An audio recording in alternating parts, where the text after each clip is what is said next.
And all right, I think recording. So hey, what's happening, guys? Hey. Marhaba. Oh boy. Excellent. If we're Off to doing one of this. those starts. That's the only kind of start there is. You know those Uh, you know when you like walk into an airport or whatever and they have hello in every language? It's like yes, that. It's like but it's a podcast. I haven't walked into an airport in a little while, but I do it all the time. it may still be a little bit. You just like to go and just look around. I just like to go in, walk around, see if anyone makes a call, and then leave. You're like, well, they Yeah, have. I try out different clothes and hairstyles. I just, see what kind of looks I get. Well, and Sometimes more traditional garb. Traditional is a good Yeah. word. you can't beat the Cinnabon over there anyway. I love that. I love that Louis C.K. joke. Well, I love all Louis C.K. jokes and everything he They're pretty stands good. for. But I love the one about how he's such a piece of shit that he ate at the Cinnabon Oh yeah. at the airport he arrived at. Yeah. Like he couldn't Classic. drive the 10 minutes Classic. home and eat an apple. Yeah. Okay. So that's a perfect segue right into our topic today. We're talking about 13 Reasons Why, the best show ever made. I'm gonna be honest with you guys. I'm After genuinely season sad it's 3, I'd over. have called you an idiot after saying that, but Yeah, fair. it might be the best show ever made now. I'm telling you, man, I was like legitimately kind of gutted that it was over. Not for the reasons they want you to, because I obviously went for the No. sappiest ending possible. Yeah. But just it's like, oh no, the fun's over. Like, I'm sure the writers will bless us with some new show in the future. Some kind of spin-off, just like Oh yes. like a dating reality show starring Alex, or like That'd be really interesting. I would watch the shit out of that. well, and even if it's not them specifically, we kind of touched this last week, is that it's opened the Pandora's box where I think that other writers will be like, hey, you know what? We've been making similar but not as ballsy kinds of, well, like for instance Sabrina, I think we made the comparison to, I was saying at least that Sabrina is kind of the mystical version of that. We'll do a lot of the same lame just teen drama stuff but do it with witches. But now Sabrina just got canceled. Teenage Witch or Chilling Tales? The Teenage Witch, no, I'm joking. Definitely Chilling Tales. Shout out to Melissa Joan Hart. Oh hell yeah. Her and all of her Christian movies. Still a 10. Well, but the point being though is that it just got canceled like yesterday or the day before. I heard that, yeah. Yeah, so I think Gael's onto something where it's like that is evidence basically that the right answer is for them to go this crazy, because assholes like us are talking about it. Go stupid. There is never a downside to going stupid. I mean, honestly, aside from getting canceled, I mean, yeah, but that's the thing. Like, as long as it creates buzz, it's not really going to get canceled. They would have to do, they'd have to like take a lot of Ambien and say something racist or something to get to that. Yeah, and even that show didn't get canceled, seasons, right? Like that's really insane. Like this show got to end. They were, they got to write an ending, and that was their idea. They were like, we get, because it could have easily just not gotten renewed for a 4th season. Yeah. Right. But they were like, no.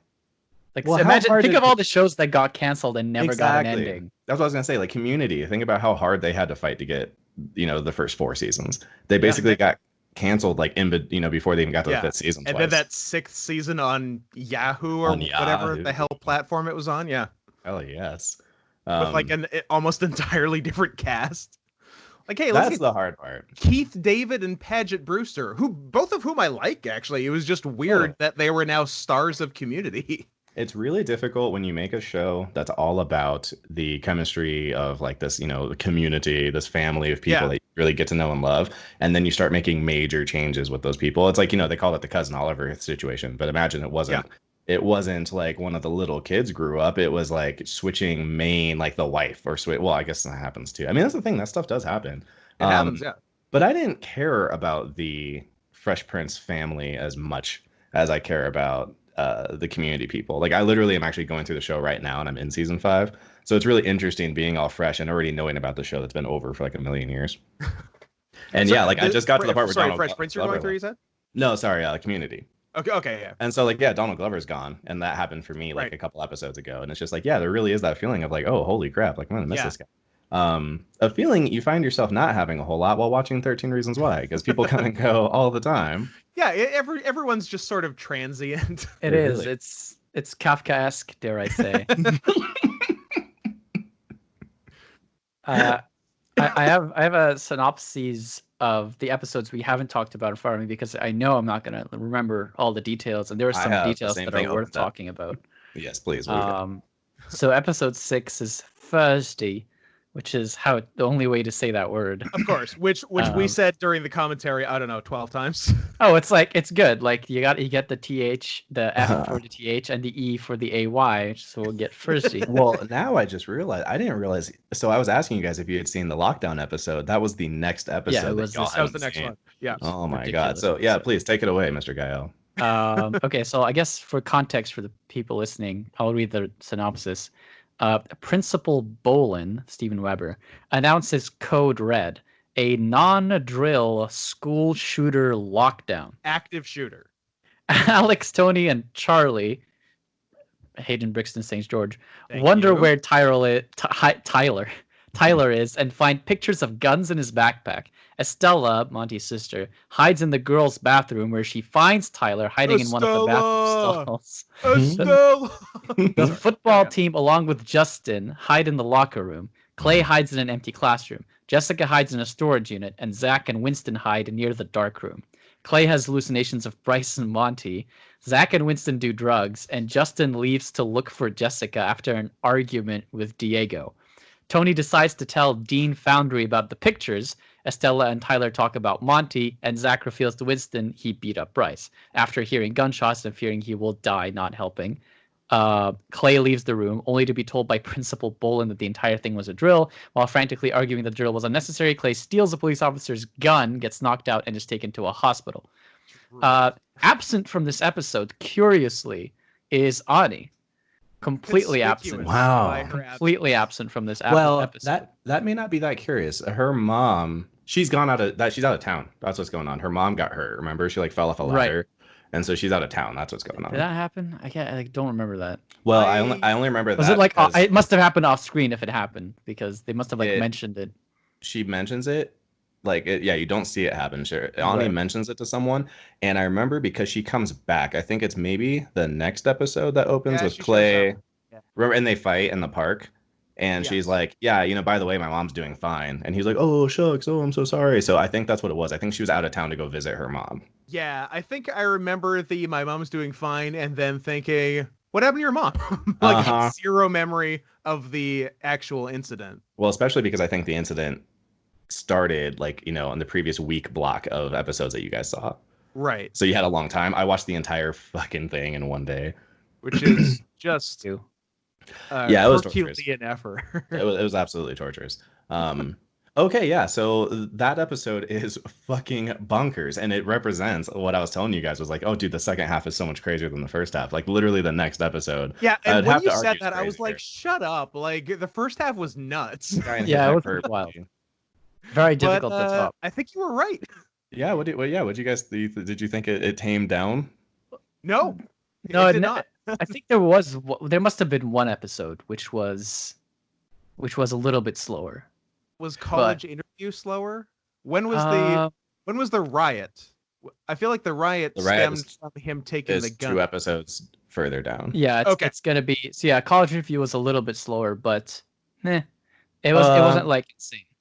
Well, but it's also like it's sandwiched between this insane like active shooter thing, which is so funny. I was texting Scoot like live, and I was like, "Oh my god, I think they're finally gonna do it."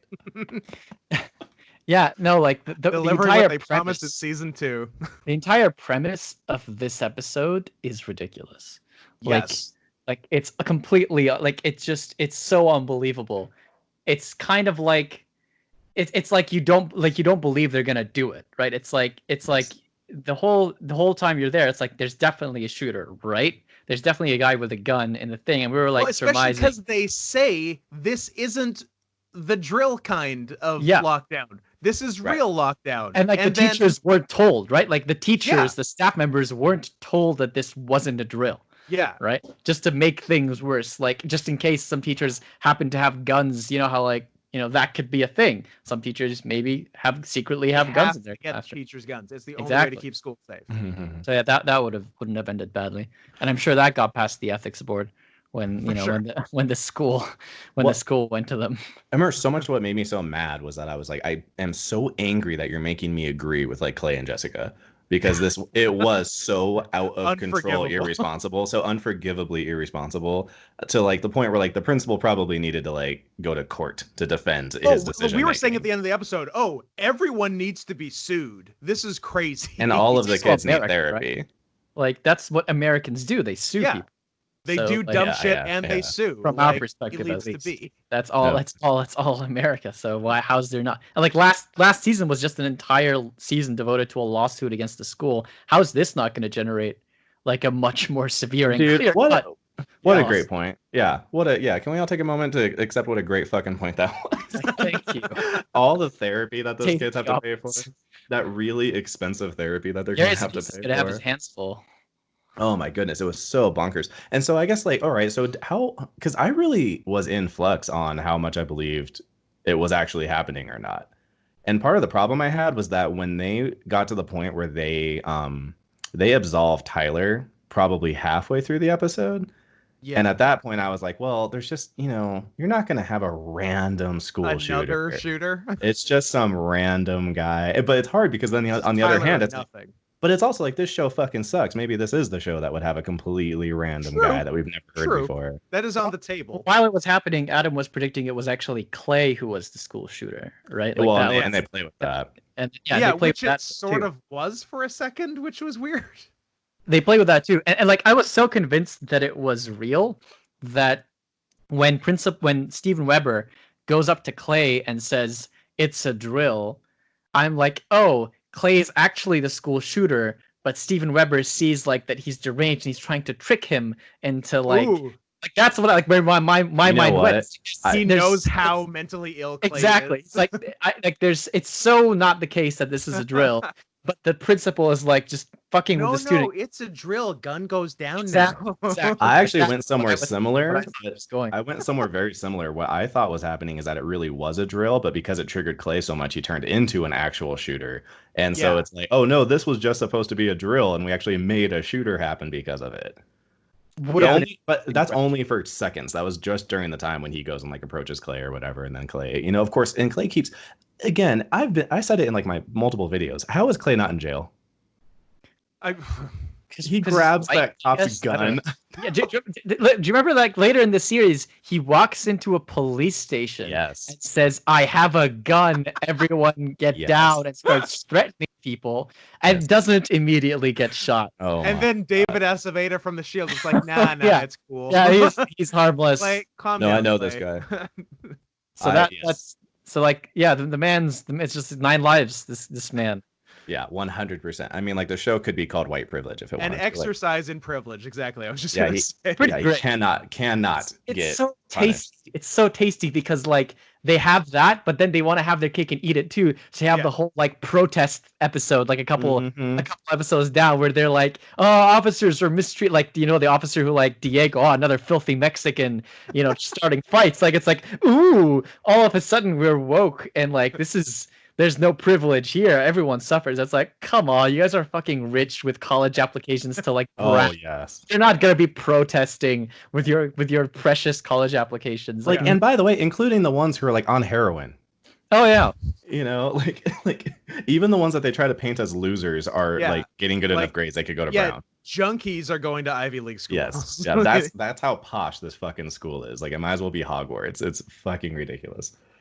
And they never play the school up as rich as they should for everything that seems to be going on. Yeah. It's kind of weird. Well, they really want I think they want it to be middle class, but I don't know if the writers are so rich and out of touch that they think this is middle class. Great or what. Point. That's a very great point. The other problem too is where like in the book it must have been just a really high like upper class thing, and they needed that for season or something, and then they tried to downplay it for the rest of the.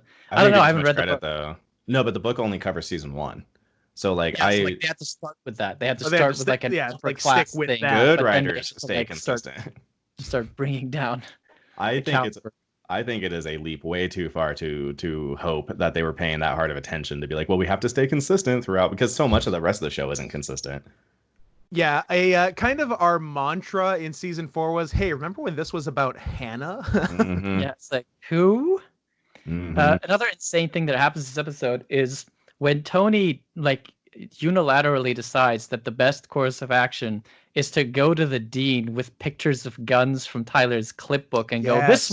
this will solve the situation. Absolutely. This will fix everything immediately. Like, what? What are you? And then and then it's great because when he does it, like it just plays out exactly like anyone in the Yes. audience would expect it to play out. Where he Yes. goes like, "Oh, okay, great. We'll talk about this later." When Yeah. we're not all about Like- to die.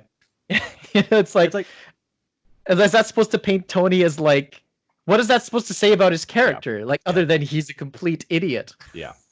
Well, and is Well, it saying, was he expecting him to go, oh, it was Tyler? Well, then we'll just go handle that right now. Like, what does that mean? Is it? Yeah. He's in the hallways. We can hear gunshots. What are you going to do right now? I think we said that too when we were Yeah, doing we the did. commentary. We're like, He's like, okay, would you like me to take care of this right now? Or how do you want me to handle this? Can I get back to you if you don't mind? Yeah. Like, wave the fucking pictures at him and go, aha!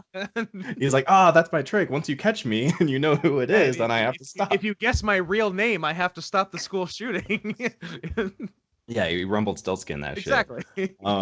Okay, let's see. Estelle hanging out in the bathroom. Speaking of the guns. Sorry, speaking of the guns, remember when the cliffhanger at the end of season 3 was them finding the guns that Tyler did shoot the school up with? Uh-huh. And then what the fuck came of that? And then to make it even crazier, in this season, Tyler's working with the police. Yes. He's a narc. Yeah, to help like catch illegal gun smugglers. That is what it was. So like, what the fuck happened with that thread from season 3? Well, like, that's what you guys basically just explained it. It was the I didn't even put it in the video because it ended up being so small. And yeah, what it was is it's like, they found the guns. The guys call him in on that first episode, and then the one cop covers for him, which I don't know how he kept pulling that off, but whatever. I mean, the entire show is about covering up crimes. Yes, like that's like, if there's one through line in this show, it's that. How to Get Away with Murder was already taken, so they had to call it something else. Oh, if only we could have called it that. Oh god. And then and it just turned into like, oh well, instead we'll make him an informant, and that will be how we tie that up. And then it was an informant for like nothing. That's just one little scene where they think he's like selling guns or something, and he fucks up the bus or whatever. So that's in the next episode. At the end of the episode, like Tony and Clay find Tyler buying a gun, and they try to stop him, but it was a sting, and they kind of like ruin it. And that was pretty much all she wrote. And it was so crazy that Tyler didn't tell anybody, because it's like they all know that he was going to shoot the school up. If anybody felt comfortable telling everyone what the fuck was going on, especially knowing that Clay is so he's such a wild card. Like you can't trust that he won't go and do crazy shit, and if he's acting suspicious, not to mention like, we talked about last time how this whole show completely made it where now like they tried to switch over the dynamic to being Tony and Tyler instead of Clay and Tyler. Right. Yeah. I remember. Clay has so many duties in the show that they're like, look, we don't have time to like eat up screen time with Clay with Tyler. Clay's got a lot of plates in the air, fingers in a lot of pies, so we're gonna have to delegate some of his responsibilities. And now that Tyler or Tony is back, or not Tony, Tony's family is like safe and everything. We've completely run out of stuff for him to do, so let's just keep him as babysitter for Tyler. In the story, like in the plot or slash narrative, like Clay serves the same function in the narrative as Trevor does in GTA 5, in that he's like a complete wild card nutcase. You can never predict what he's gonna do.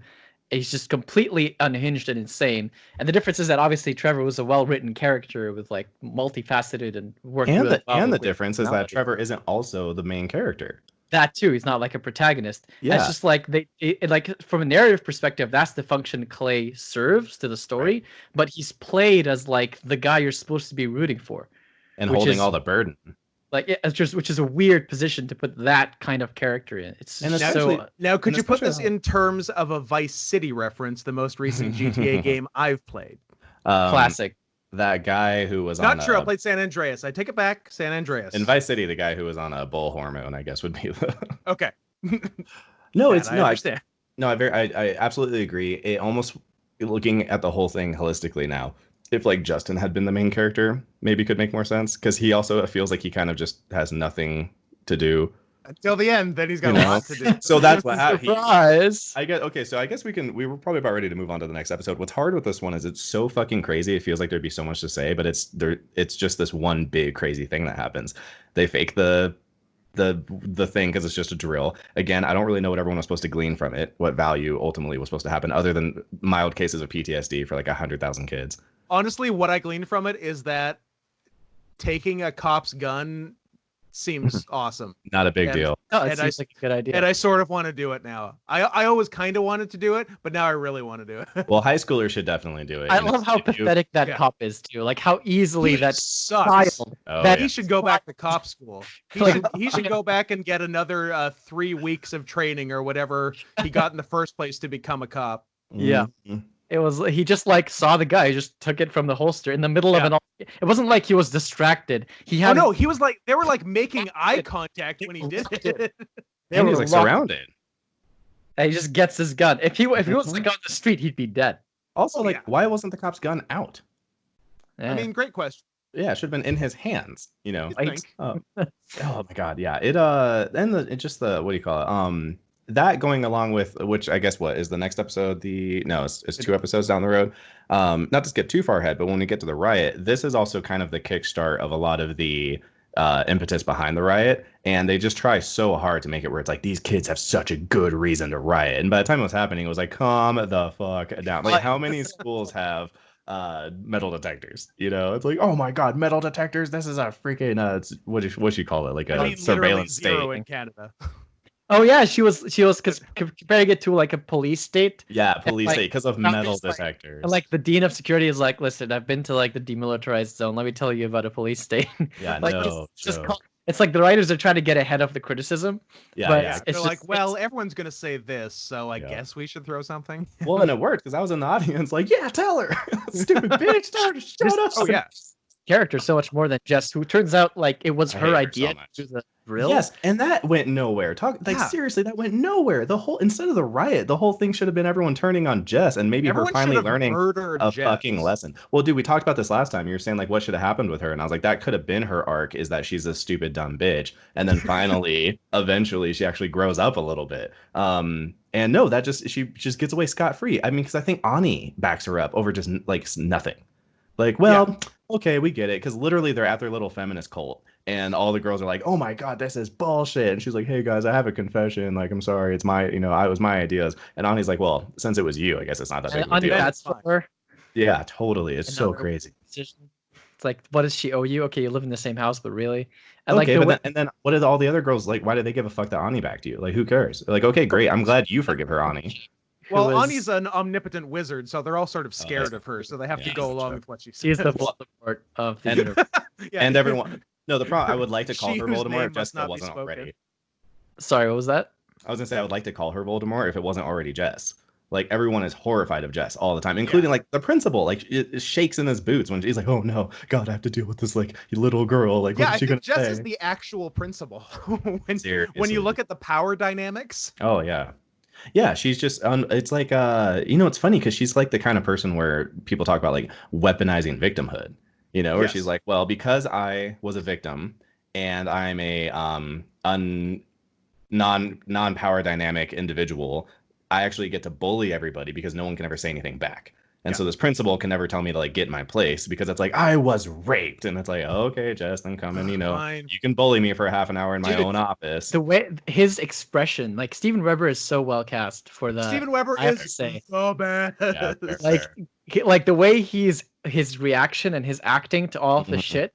He's not even acting. He's just like tired old man. No, and it's just Steven Weber. It's just great. It's just him going.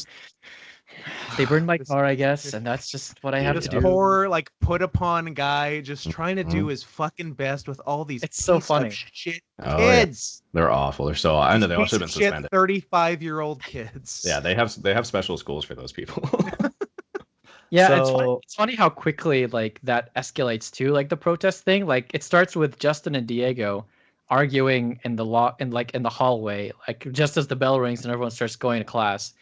Which is, funny, just in and of itself as a framing device.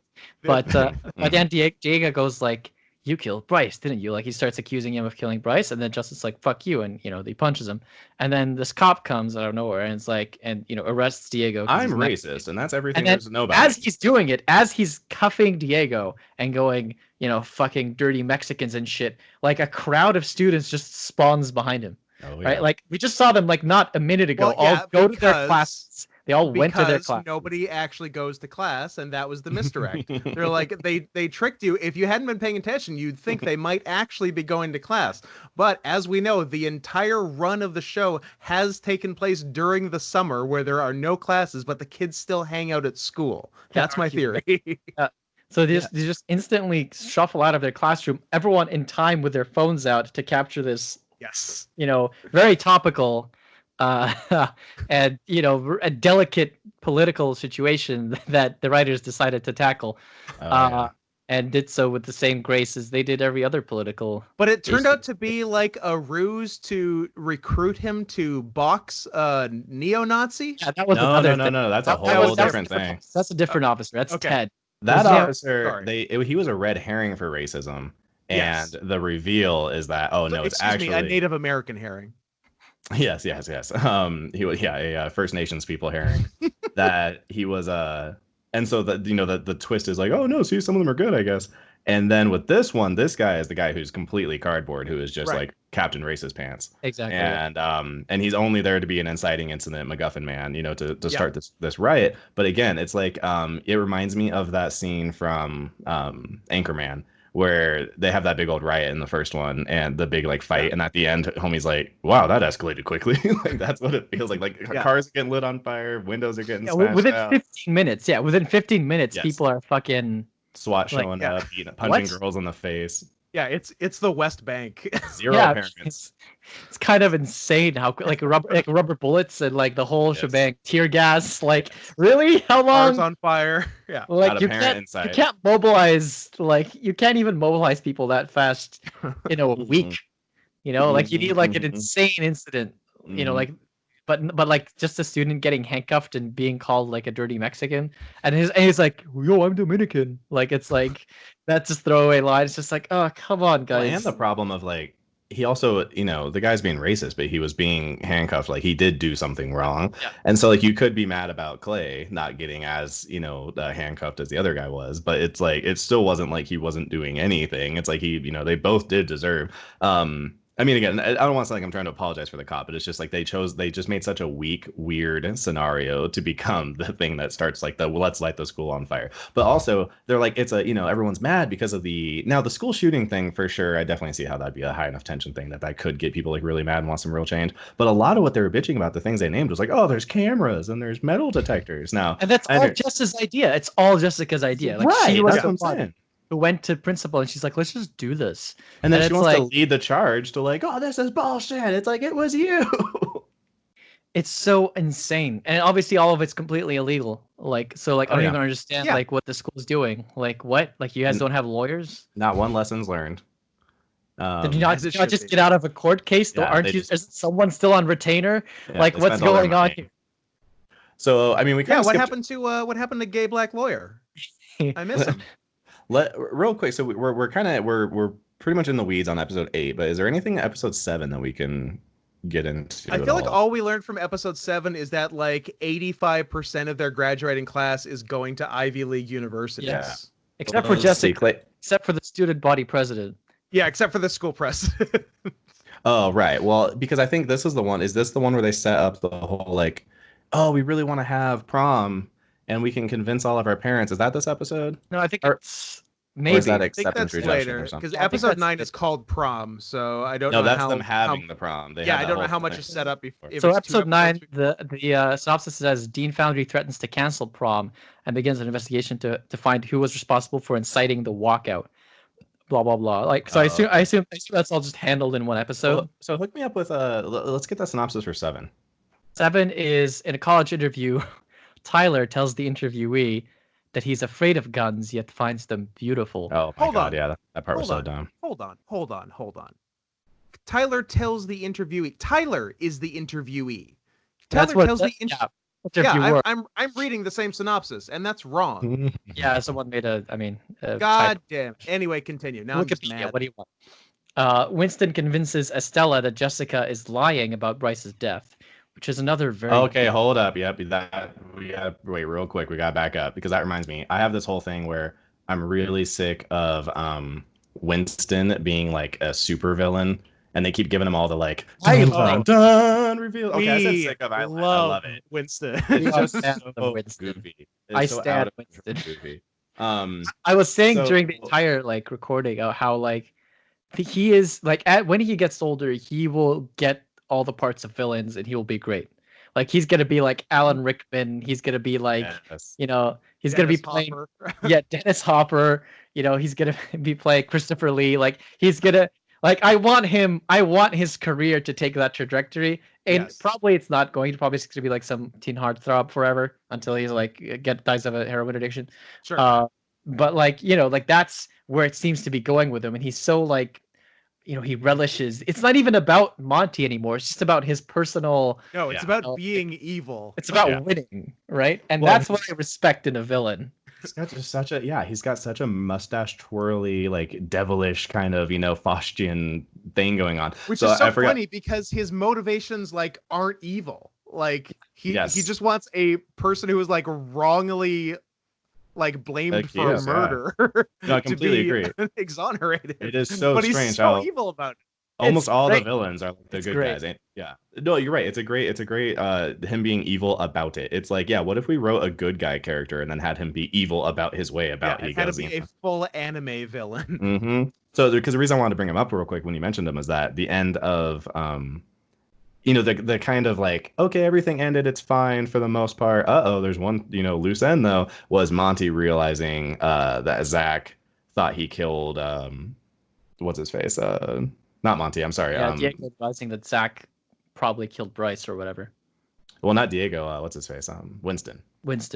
But that's in the school shooting episode. In the school shooting episode, Zach reveals to Winston while they're high that he beat up Bryce. Well, that's why I paused you because I was like, but that's also left open, right? Like it's like Winston's like never, like it's unclear what Winston got from that conversation.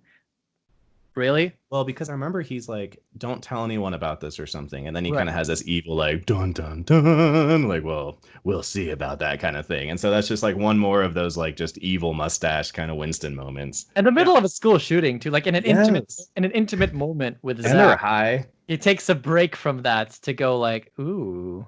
Yeah. And they were like super fucked up on something. I totally forgot what. It's very strange setup. Okay, so sorry. So we're back in, and then what happens with why did they mention Winston in the next episode? He reveals to Estella that Jessica is lying about Bryce's death.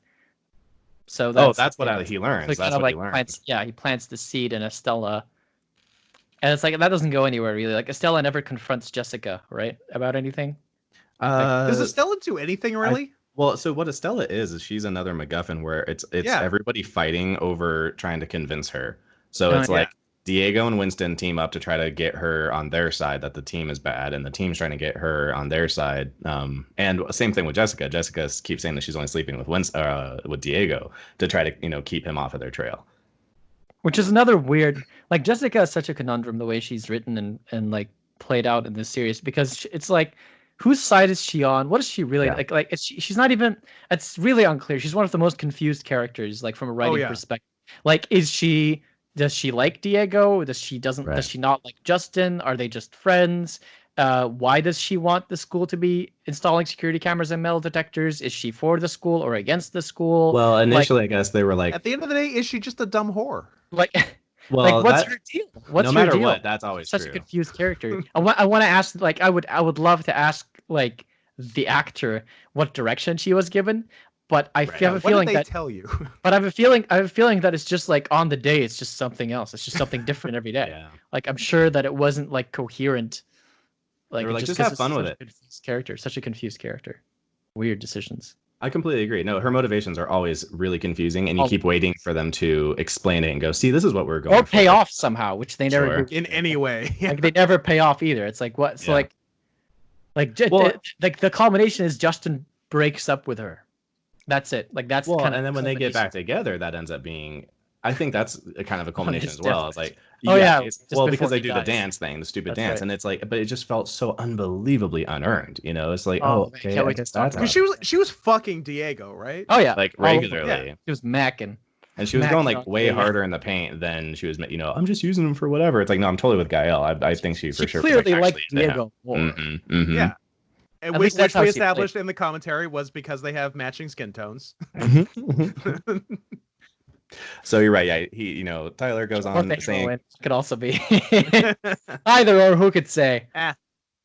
I also like how doesn't Clay like wake up in the mental hospital and just fuck off, and that like never becomes a problem. He shits himself deliberately he can escape the hospital and run to Gary Sinise's house. Apparently, it was just pee because they do reference it later, and we're like, we're pretty sure he shit, but okay. Well, he said it. He absolutely said he shit himself. Oh, I was hoping. Yeah. Yeah, he says it. He's like, "Oh, I shit my bed or whatever," which we're like, yeah, I mean, that's you can also say that about your acting career. Dedication. Yeah, you really went for it. To soil yourself in order, like that's so he can make it to his college interview. I think was why he did that.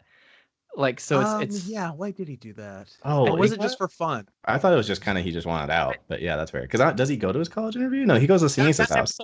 Confronts Ani about her writing his essay for him, like so that's that park bit I was talking about, right? They're at the like you said, the pier, and the kid doesn't pay off, like and he's talking to himself.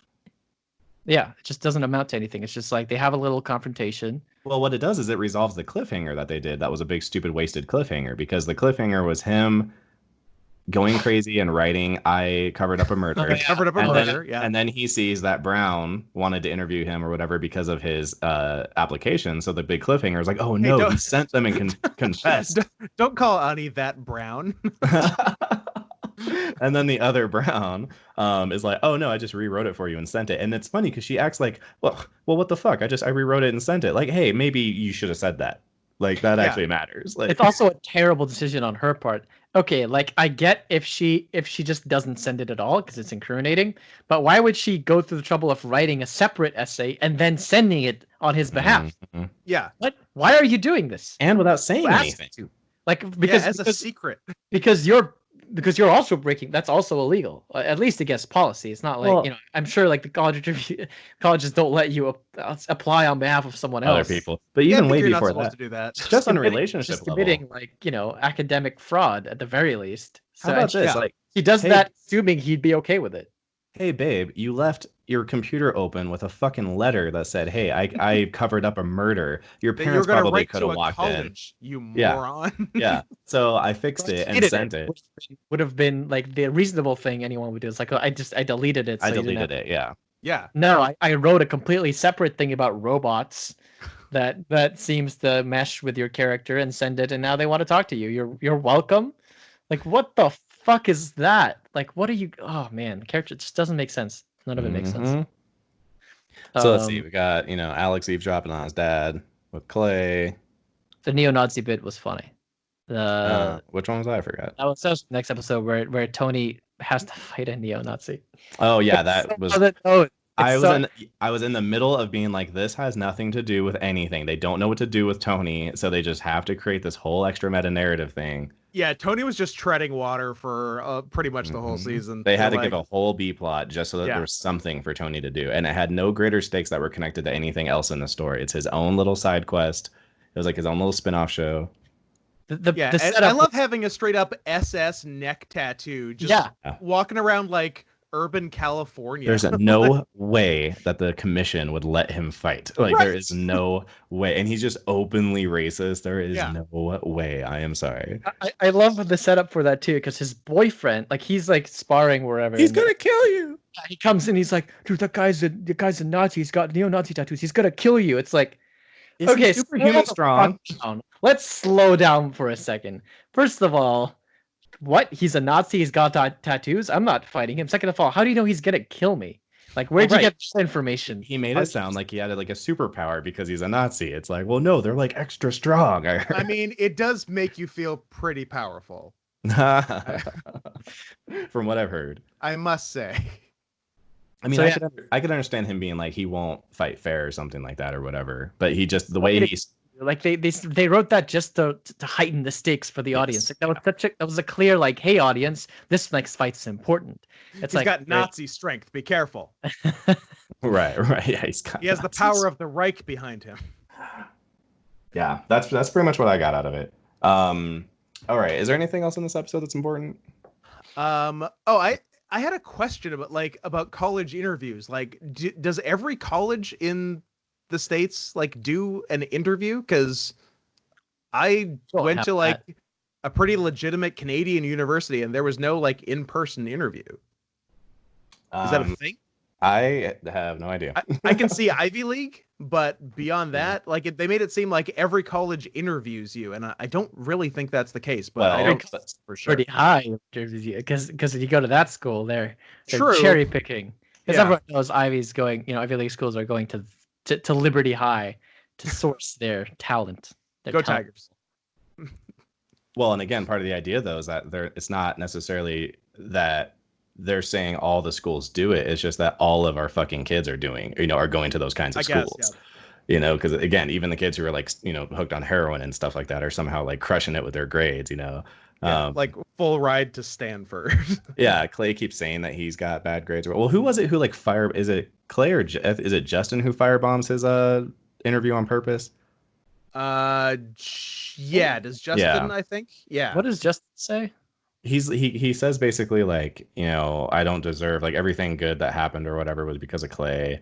Yeah. And I don't like deserve to go to school or something because like I'm on drugs. He kept admitting to stuff and they're like, well, yeah, we thought that because you were on drugs. That's what's so funny. They were infinitely like forgiving. The most forgiving. Yeah, no, we know you're on heroin, but we thought that was a really cool story that you had that you overcame that. It's like, oh, shut the fuck up. They'd be like, oh, heroin, man, get the fuck out of here. Yeah, there's like straight A students like right behind you, like right out the door. There's a lineup of better qualified candidates. See ya. They're not in the show, but they're all around as extras. Like Ivy League schools aren't in the business of being like, oh, everyone deserves a chance. That's not what they're known for. Ivy League school, you get to be choosy. Yeah, that's the point. That's literally like the only point. Like Jordan Peterson was talking about that. He was like, the value of graduating Harvard isn't what you learned at Harvard. It's that you had the ability to get into Harvard. No, it's that you went to Harvard. Yeah. Yeah. So before you even go, the fact that you got accepted now already means that you're cut from a class of kind of person who, big Fortune 500 companies want to hire. Yeah. And so that's kind of where the actual value is. Credentials, right? At that point, like you're just buying prestige. Yeah. Like that's the point of these these institutions. You just pay money and get prestige. Mm-hmm. Thanks, Obama. Anyway. And if you get caught doing it the wrong way, then you go to jail. Well, unless you're Audie, and then you can just rewrite someone's essay and then send it over, and then you're fine. Mm-hmm. R.I.P. Aunt Becky's kid. All right, so finishing up here a little bit, we got just that thing. Justin freaks out on Clay's parents because they suggest he meets his mom, and at some point, right? The kid's got to. Yeah, she died because he's been going back to like his old neighborhood, so they assume it's to buy drugs, but it's actually because he was like. Oh yeah, because they're tracking. I remember. Yeah. Yes, they're tracking them. Yeah, that's a big thing. I don't know if that was this episode that they find that out, but yeah, they're all being. Which that was a big like weird ass opposite Children of the Corn like cult thing. The whole neighborhood's in on it, and they're all there with the cop, and they created an app to track the fucking kids. And when they buy them those phones in the beginning with like that Christmas episode, that's what that whole setup was like, hey, and it has all the new apps. And one of that. Yeah, I feel like a lot of that episode we were making Hot Fuzz jokes. We're like, for the greater good. Yeah, that's what it felt like. It's funny, like it's funny because for that to work, you need parents who are tech savvy and kids who aren't. Yes, right? I was thinking that. You need like parents who know how to install apps and track your parents kids. Who are good at secret apps. Yeah. And then kids who don't look at who like who just suck at like how many times I've tried to delete Skype on my phone? Right. It's like what is it about Skype on your phone? And find clever ways. But it's also like, the kids were just not curious at all. They're just like, oh great, mom, you already put all the cool apps in. I don't need anything else because I don't need not just Clay and Justin. Not just Clay, like a classroom full of parents worth of kids. Like that's how many kids we're talking. And Tyler's whole shtick is supposed to be that he is like with a nerd who would know that stuff, Yeah. Tony acts like he's 55 because he's 35. Correct. But let's see. So it ends like we said with Clay and Tony catch Tyler with the arms dealer thing, and then a gunshot is heard. And let's see what. Oh my God, these are so long. Okay, so like every episode ends with Clay dying. It does. Oh, seriously, they were on like, what, such the a last good four? streak because it was like car crash, takes a gun. No, totally. Okay, so gunshot, fade to black. So we're back into the. All right? So is there any other good meat off that episode of the stupid riot? It's just it's just so insane. Okay, also like we'll be remiss if we don't at least bring up once the crazy timing of the not Floyd Mayweather. Floyd, yes, the Floyd protest. Police murdered Floyd Mayweather.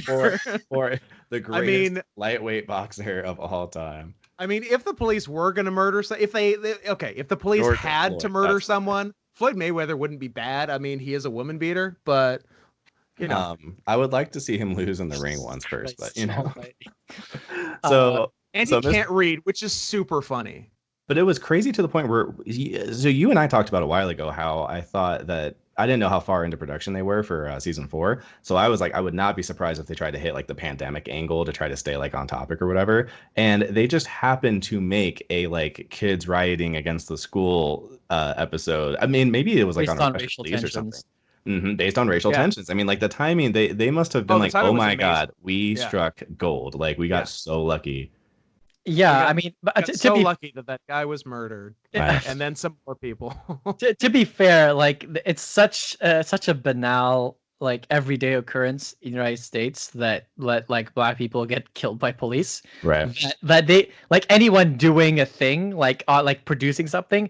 There's like a 50-50 chance it's gonna get released on a day. You might as well stick it in because odds are it's gonna line up with a new one. Pretty much. Isn't like banal. But what wasn't a common occurrence was like nationwide riots, you know, so that was, and like lighting targets on fire. Like it happens, and most of the time it does happen. It happens like in a city. You know, we saw that with I don't remember what they're called, but places before where it was like cities where there was like, you know, controlled riots, but it was happening like across the entire nation. And then like 3 days into it or something, boom, here's this episode that's about, you know, fucking all these kids rioting and fight the power. And if ever there was a time where there was going to be a good group of people watching that and not thinking the kids were the assholes, it was then. Yeah. And it's funny because like divorced from all the context of who these characters are. Yeah, it looks great. But then like every single character participating like makes no sense for them to be doing what they're doing. Yeah, like, the actual context is like, it's so stupid. Like, it makes no sense. But yeah, I mean, again, it's a dramatical show. They decided at some point, hey, we're going to include this because this happens in the United States, and because it's a dramatical show, they want to increase, you know, they want to heighten the drama, they want to sensationalize it, so they throw in some protests, and they get kind of lucky. Yeah. Well, it's really heighten the drama with we have. This gets revealed later, but we might as well get to it now just in case we accidentally miss it. A lot of the big finale culmination with what's going on with Clay ends up being that he's been in and out of these fugue states. So it's like, who's the one who did the graffiti? It was actually Clay in a fugue state. Who lit the vehicle on fire? Reveal in the history of television. Unbelievable. Like they already basically told us 4 times over the course of the season, and then they play it off as a big reveal at the end. We're like, we know. With flashbacks.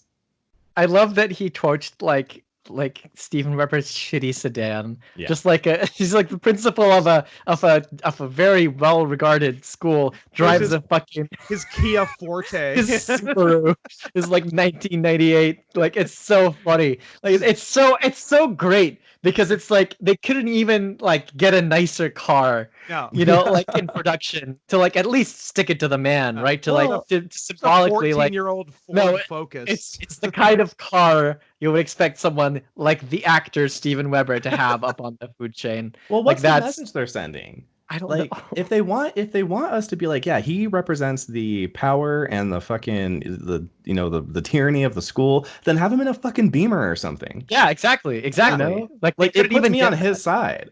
Yeah, his kids have more money than he does. Compact sedan. It's easily the most middle class thing in the entire episode. Is the car the principal is supposed to be driving. Absolutely. He has major freaking Ferris Bueller Day Off vibes. Oh yeah. You know, just this total kind of like this loser where like you feel bad for him, like it's comedic. And like you already said, like every time he gets like a tongue lashing from Jessica and he just feels like he can't say anything. So he has to sit there and just be like, okay, like what am I you were raped. I get it. On top of what else do you have to say? that he also sucks, like he's so unable to, it would be like a director on set, like you would fire him, right? It's like he's so unable to control his school and control his students, and then making decisions like, yeah, I know what we'll do. We'll have a shooter alert drill to try to help prepare the students, but how should we do it? Well, what if we do something that's never been done before? What if we do a real one, but it's fake? We'll have the National Guard come in and they'll fire off blanks to make sure that the kids get heart attacks. I mean, it is beyond forgivable. We'll emotionally torture the entire student body. Dude, these kids are all like, they had like, what, 3 phone calls where they're calling their parents saying like, hey, bye, it's the last time I'm ever going to see you. They're all saying goodbye to their parents. Estelle does it. Jessica does it. It's the kind of plot point that you see in fan fiction. Right, it's the kind of plot point that like only like a deranged fan with no idea of how the world works would write in just for the drama of it, because they enjoy the aspect of being able to like, my mom thinks I'm dead, like that kind of thing. It's like I get to see the world reacting to my victimhood without even having to suffer. It's great. It's literally just cut right out of fan fiction. Like, is it possible that the entire season 4, the writers just turned out to be like the coolest guys in the world, and they're like, let's just do a patchwork fan fiction for the whole season and see what happens. It's highly likely that that's what happened. They hired a whole bunch of kids. Get like a bunch of new characters who read like the authors / contributors to the fan fiction who got their little cameo. Oh yeah. But with the protest thing, like in the episode, it got treated with such a strange, aggressive change of tone. Like it starts off with this like really silly Green Day-esque rock music when the kids pull out their books and their zany antics throwing books at the riot police. Yeah. Then it turns into like Zach's about to kill 2 cops. Like Zach, and it just like, and the music like wells into this piano, like somber piano music. Like it just within like half a minute, just really aggressive shift in tone. Like what the fuck were they going for? And they spent all that time. Was going to be longer. Like they spent what is time with Zach and Alex too, hanging out for no reason. Like that was just this weird. Them in like the principal's office, like breaking things, and like I was waiting for them to fuck or something. Me too. Believe me, we all were. I was like, Zalix. Dude, I am sure. I don't know if there's a forum or something. Like I don't know if the kids are on this, but like I am 100% sure that if there's teams like a la Twilight, that there would be like the Alex Zach fanfic like yaoi team would be like the number one. Number one. Number 2 would be like every other gay couple, like any other permutation you can. Every other gay couple. Like pretty much Alex with any other boy on the show. Alex has kissed every boy on the show. Zach, then it goes Alex Winston. Yeah. Then it goes Winston Monty. Oh, you mean every other couple on the show? Yeah, no, I do. I totally agree with that. Well, I noticed it because I was posting on the YMS subreddit as the show was coming out, and everyone was kind of like, it was kind of fun for the day because you had all these people just posting like, oh my god, I just saw this. Have you guys seen this shit? Oh my god, have you guys seen this shit? And yeah, I said something about Zach and Alex or whatever, and people were letting me know that Zalix was already definitely a thing. I was like, okay, well, now I know. Yeah, I made it a point. I made it a point not to read anything ahead of the season, and I'm really glad that I did it. I didn't reveal anything to myself, and all the reactions were very unexpected and natural. Like the stuff that I wasn't expecting to see this season, that I'm so glad that I saw. It's just, I'm so glad. The chef's kiss. Literally the only thing I saw before we watched any and until the end was the title of an article. I didn't read the article, but the title was how 13 Reasons Why Season 4 failed Zach Dempsey. And after having seen the season, I see where they're coming from. Like, totally agree. He didn't really have anything to do, so they just made him drunk for a while. Yeah, they completely rewrote his character. Like, well, you know what, dude? I take it back earlier. I said Justin should have been the main character. Like, Zach could have been the main character. Totally. Zach should have been the main character. Yeah, he's the rock solid. He's the closest analogy to the audience. He's the person that most often just feels and expresses views that the audience feels and makes like good decisions. He calls the team back when they're kind of going crazy. He was always the one who's like, hey guys, we're not, we're better than this, we're gonna do this. The voice of reason. Voice of reason, that's what I mean. And he also represented a voice of reason within the jock community as well, and he helped steer the ship. When Bryce would pull the ship away or Monty would pull the ship away, he would steer them back on course and be like, hey guys, we're better than this. So he absolutely could have been a big character. So after seeing all of that, yeah, what they do with him in season 5, I mean, if anything, he probably got it worse than Tony with like, we have nothing to do with Zach. He has fulfilled everything we need him to do. So let's just try to go for like a soft reboot with him. Pretty much, yeah. Zach was too good for this world, so they had to do him dirty. Mm-hmm. They should have had him suffer some sort of consequences for beating up Bryce, and then taking the character there. Because then there's potential room for growth. Then he can reconcile with what he did. He could suffer. Like, if that happened, then you actually have something the character has to deal with. But as far as the character is concerned, like, he's washed clean of anything. He may as well have not done it. As far as the cops I mean, because it's so on brand for people to be punished for their crimes on this show. Well, I would like to. It'd be interesting. It'd be interesting to be like, go and confess and have like good evidence that I physically assaulted someone really badly right before they died. Immediately before they died. And hear if the cops were like, well, he died from a different reason, so you're good. Like, it's just okay that you went and assaulted people. They literally say what you described isn't murder, it's assault. You know, Yeah. and then he's free to go. Like, he's free to go. Like, assault is legal. Guess what's illegal? That's what I'm saying. It's so crazy. Like, it'd be so interesting to test that theory out and see if the cops were like, well, you know, lucky for you, someone else came and shot him in the face, 20 minutes later. So it's like, you never committed any crime. Like, you have to realize that that's also, like, that thing that they said where this isn't murder, it's assault. That's also a legal opinion. Yeah, that's why there's a name. Because that's them determining that it wasn't attempted murder, right? Because it could have been. Right, well, which they're not legally able to do. The police don't do that. They just collect evidence. But they just made a legal decision in that moment. They had a legal opinion. Like, no, you didn't. Yeah, they just judged. They were like, nah, you didn't kill him. You're free to go. Yeah, you're 100% right. Well, same thing with well, also coming from the cop who is friggin' Murder Kid's father, know, and did whatever he could to get him off. But it's also the thing too. We talked about this last episode on this, was that if left to his own, like if Zach had just left him and no one ever found Bryce, he probably still just dies. Yeah, he would have just died. Probably just froze to death. He's like, Alex, he's completely blood. Alex just expedited the process, basically. Literally. Yeah, Alex had the chance to go save him, or if he had just left him, it's like, based on the injuries he had and how cold it was, he just dies anyway. Like, Alex barely killed Bryce. Like, that's a good way to put it. Like that was the lion's share of the work. And again, imagine if Alex had to do the entire job on his own. He would not have succeeded. Oh, no way. Him and his even with Jessica's help, he would not have succeeded. Would have got his ass whooped. But look, you can't go to jail for assaulting a dead guy. That's double jeopardy. Well, that's what they made it sound like. If my understanding of the law is correct. In America, yeah. Yeah. Well, the other fun part is just that, like, we finished the entire show. It's all over. And then, Alex is just like a guy who murdered someone who gets to go on and live his life and go to college. And he's murdered someone. Like, Alex isn't even thinking about it. He's good. Yeah, it's not even on his mind. No. Like, when he's talking to Winston and shit, he's like, I'm just a boring guy.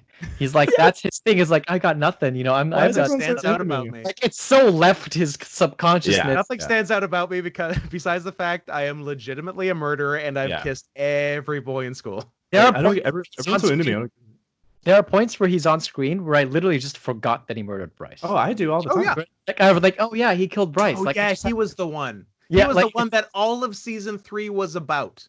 He would say it sometimes, and you would and be like, "Oh yeah, you're right, you did do that." Because they'd be talking about how, like, well, we're all. I think there's a line where Jessica's like, "We're all accomplices to murder," and he's like, "I'm not," and I was like, "Oh yeah,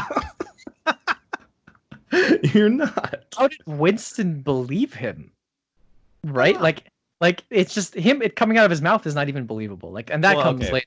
So, but that's really annoying too. Is then you get to that the ultimate thing with Winston ends up being he goes crazy like everyone else did. Remember I was saying that I really think the show is actually like a Lovecraftian horror, and there's like a Cthulhu monster that's like stirring in its sleep, so everyone is seeing ghost.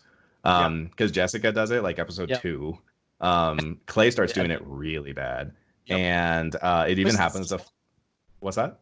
Winston sees Monty at the prom. And Winston sees Monty at the prom. And now Monty, by the way, we have like angel version of Monty who's just like nothing but kindness and joy and warmth and love. Very fine with this show. And wisdom. He's new Bryce. Yeah, that's what I was saying. Right. That's exactly what they did for season 4. Is they were like, hey, all that shit we do with Bryce, now we're doing it with Monty. Like anyone who dies is immediately an angel. And it's so dumb because it's like, so everyone buys into it the same way. Like everyone goes, I know this isn't actually the person. This is just my representation of them in my mind. But when they say something, I'm going to take it like they said it. Yeah. Yeah, I know they're a creation of my own mind, but I'm going to also treat them at the same time like an entirely separate entity. Yeah, I know they're not real, but I will imbue them with agency anyway. Yes. Well, and when they say something to me, it's like I can take it as if the real Monty said that to me. And it's like, no, the real Monty is still that horrible rapist douchebag. Who's fucking dead. Yeah, who's super dead. Well, and then even Clay has that point where he has to say, like, I know they're not like ghosts or anything. It's just, what I imagine I would say to them. And I'm like, yeah, you and 4 other people now, you all have the Cthulhu disease. You and the bulk of your graduating class. Mm-hmm. It's weird because who now most of them are gay now. Oh yeah, well they've always been. I mean, I was gonna say we've been on that train since season 2, so none of that was news to us. It made me wonder if they just realized, like, oh, these guys don't scan as straight. We got to do something. Like, everyone's onto them. Why did we hire all gay actors? Yeah, that Alex dude is like outrageously gay. So oh yeah, it's so good. My favorite scene of the whole show is still when he fucked a prostitute in season 3. Yeah, that's pretty legit. That was still the best thing. That's, I guess, maybe actually a close one will be when he kissed Zach. That was also that was really close for me. I'm really looking forward to seeing the edit of our commentary of episode 2 because losing my mind because we cheered so loud for that. We were so happy. Yeah. It's happening. I lost my mind. Because season 2, like we talked about it all the way back to season 2. We're like, this needs to happen, and like because there was that weird like homoerotic tension between them throughout the whole. Like they remember how Zach the fucking hydrotherapy. I'm like. And then he gets a boner. And he gets a boner. Alex gets a boner, like with Zach. Like seeds were planted. Yeah, let's just say seeds were planted. That makes me expect it a little bit more, like 1% more. So like, but he a total of 1% then.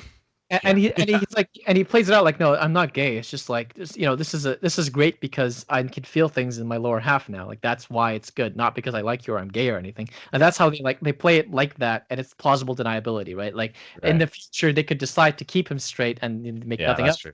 Or if they change him, they can go back like, see, we knew what we were doing. Or once they realize how gay the actor is and they have to. Yeah, it was kind of an insurance policy. It's like, well, if they saw where he was going, they're like, if he keeps going like this, we can't keep him straight. So I wonder if they tried to cast Gay lawyer as a straight lawyer at first, and they're just like, oh my god. I love that. I love how many characters turn out to be gay. Dean Foundry. Well, that's what I'm saying, dude. It's like 60%. Oh yeah, the Dean was too. The new Dean, who's like the hard ass Dean. And he goes up to the boys and he's like, back in my day, you'd never see that 2 prom kings. Hey, here's my husband. And here you'll find my husband. And literally the other guys are there and they're like, what? Him? Crazy. Kings, prom. Okay, we'll get there. Just on the topic of ghosts, like Monty and Bryce, dead characters who the alive characters need redemption from or for whatever reason. Yeah.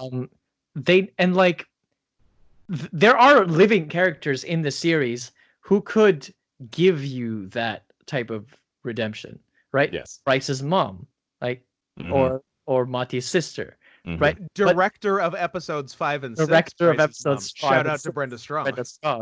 Oh, wow. But like the characters like that, it's just such a nothing burger. The characters never actually pursue that avenue of redemption for them.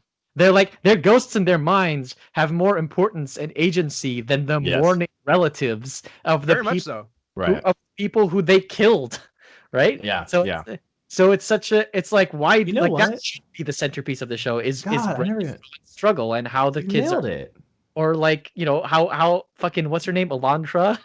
I think that's a car, a Hyundai Elantra. You come with the sister. Monty's sister Elantra. yeah Hyundai Elantra. I know Estella. Monty's sister Crosstrek. yes Nova. Yeah, Estella. You're 100% right.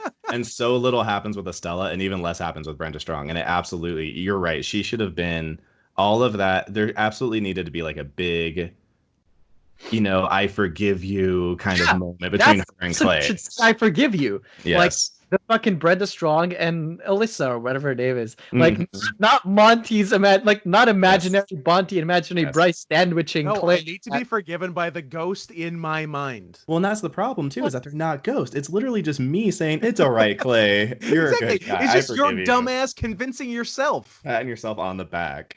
So weird. But you're right. That was the thing we kind of skipped over too, is that in the school shooter episode, we have a lot of sandwich action. White bread with white turkey with white bread. Going, yeah, no, seriously. Yeah, all the time we spend with Clay is him fucking talking to those two. I love Ghost Bryce so much. Like, I think we all do. Ghost Bryce is hell yeah. So written to be likable. Must be. They must have written him to be likable. Even when he sings like "I won," he's still the most likable. I was never for a moment not on his side. I was firmly Team Bryce all the way. Well, he also oozes charisma. Yeah. Starting in season 3. He chews the scenery and he's so fun to watch on screen. And Monty kind of matches a little bit just because they both have this goofy oh, you're in a pickle now, aren't you, Bryce? Not Bryce, freaking Clay. Oh, you might get shot. And I just respect Bryce's accomplishments so much. I think I relate to him as a jock that is not in good shape. I very much respect that. Being the most popular kid in school. Closest we have to that is Winston this season, where last season Winston was this kind of mumblecore, pathetic, little rich kid. He was just an extra in an Altman film. Exactly. And now he's a super villain with all the charisma of a living Bryce. Yeah, right? Where was this last season? Where to go, Winston? I was if this were to get a season 5, Winston would have died at the end of season 4 and become another charismatic ghost in season 5. Yeah.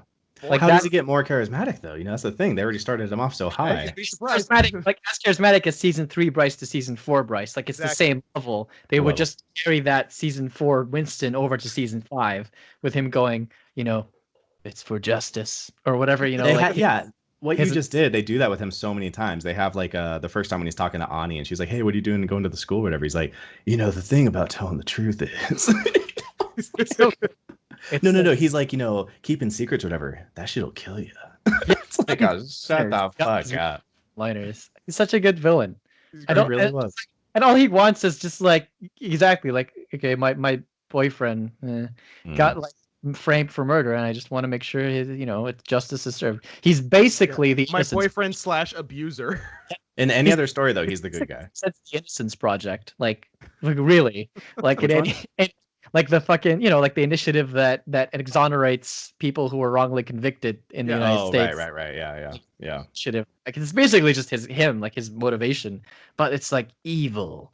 It's a Republican, It's what I was saying. That was my whole breakdown of the show, is that I was the problem with everything up to season 4 was that all of the heroes are basically the bad guys, and all the bad guys that we're setting up for season 4 are the good guys, like Monty 100%. And Diego. Or not Diego. Oh, well, actually, Diego. I didn't know about him yet because he didn't exist, but I mean Diaz. Should talk about Diego a bit. Yeah, we should.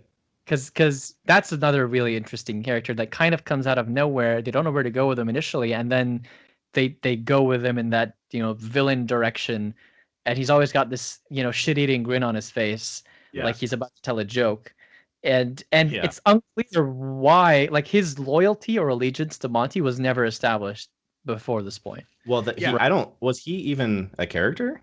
No, I think so. I think he's brand new in season 4. Yeah, so that was the thing. They ran out of people to be Monty supporters. Yeah, they only had Winston. So they were like, okay, let's introduce. He had a sister, and let's introduce Diego, and create people from scratch. And then all these other jocks who've kind of been side characters, which is also kind of fucked up. If you're that, who's that blonde kid?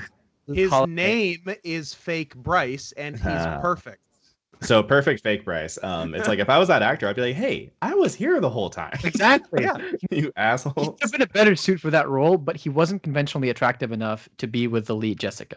I'm convinced that's why they didn't do it. He's not Diego was as a fuckboy. Look, he is staggeringly handsome. Diego, right? Yes, Diego is. His eyebrows have flat tops. The man is plucked out of himself.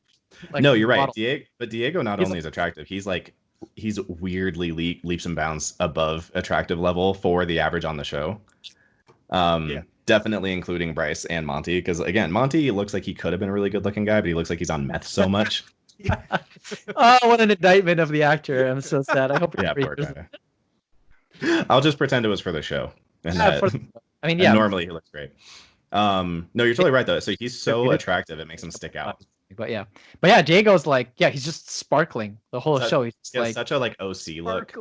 He is. No, you're not wrong. You are not wrong. He's glowing. Yeah, he is like every time he's on screen, he's just like fucking handsome. He's beautiful and thinking about something funny. Well, and he just seems like he would fit perfectly into a show like Laguna Beach or something, where everyone's a supermodel. So it's really funny for a show where it's kind of like part of, I think, their woke identity was in purposely not casting a bunch of supermodels. Then when you do get one, it's like this guy just does not fit in with the rest of these people. And again, him with Jessica, I was saying that too, where I was like, it's not that Jessica, I think, is an ugly girl, but the way that everyone throws himself at her, like same thing with Alex. Like everybody is so horny for Alex who has any interest, and everyone's so horny for Jessica. It's like, dude, she's like a regular looking girl who's like Jessica's a little somehow constantly punching above her weight. Constantly, and it's like she's just like I don't know. And then it's extra frustrating because not only is everyone like super horny for her, like she's the most gorgeous woman who ever existed. On top of that, she smells her own farts like she knows it. You know, so it's also like, why are you so into yourself? But it's like, well, I guess because everyone else is so into you, Diego included, is like all love struck.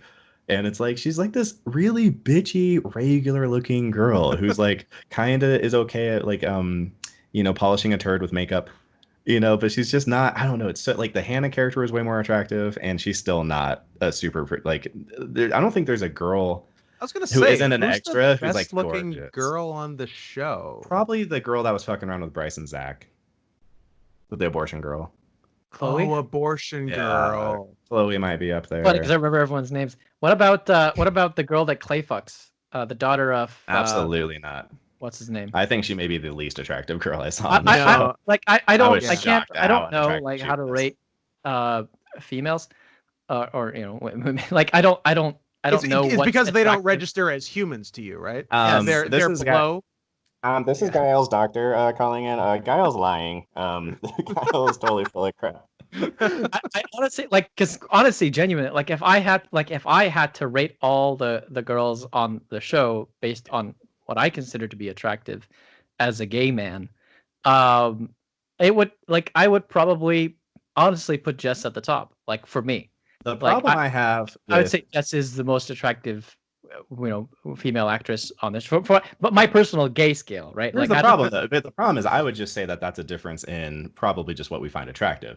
The issue I have is that so she looks the most like a handsome man, basically. Well, no, not that part. The problem is the deal is that you trying to, because I get this all, like I have this conversation all the time with any gay people, is that you saying as a gay man I can't tell what makes or doesn't make a woman attractive. Is the problem is that as a straight man I do it all the time, and I have no problem being like, oh yeah, Jude Law's attractive and fucking but I have trouble identifying what's attractive or isn't. It's just not attractive to me.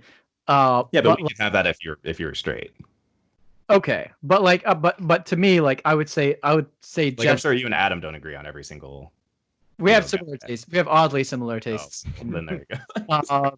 But like to me, I would say like to me, Jessica is someone who is conventionally attractive. Like I would be like, oh, that's an attractive girl, right? She's not like because a lot of things like that I think of when I think of attractive women is I think of like your standard, like really sexy blonde, dirty blonde, like Pamela Anderson, like Scarlett Johansson, like big tits, big ass, like that. Like to me, that's not just unattractive. It's just something that I really like find revolting to some extent. Like I genuinely like don't think that's like, because it gets to a point where I can't tell actresses apart. Well, and right? I think the culture's moved on too. I think that dominated the 90s so hard.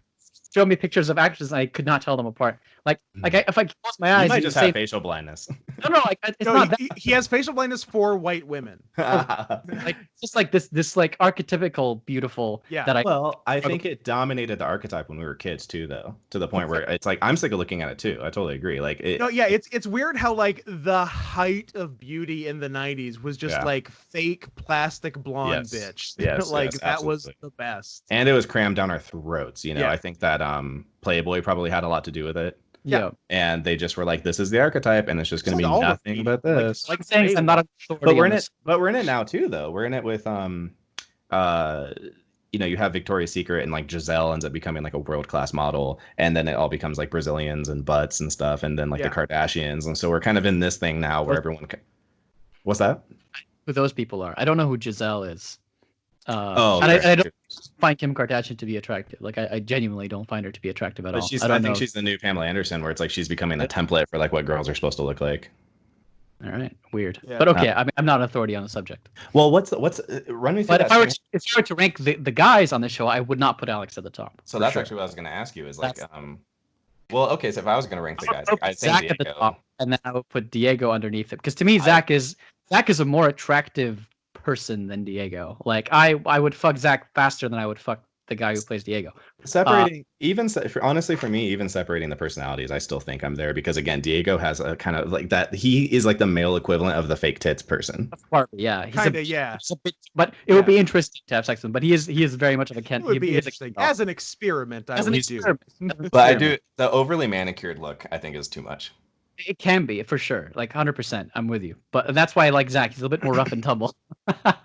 Well, and he also has a real kind of pretty boy thing going, but he almost looks like he doesn't try as hard. He's got the one hair that's like... And like perfect skin. Oh, yeah, the rogue strand. Oh, yeah. I don't know how to do it. It's just a thing. He's a little bubblegum too, but he doesn't look like he...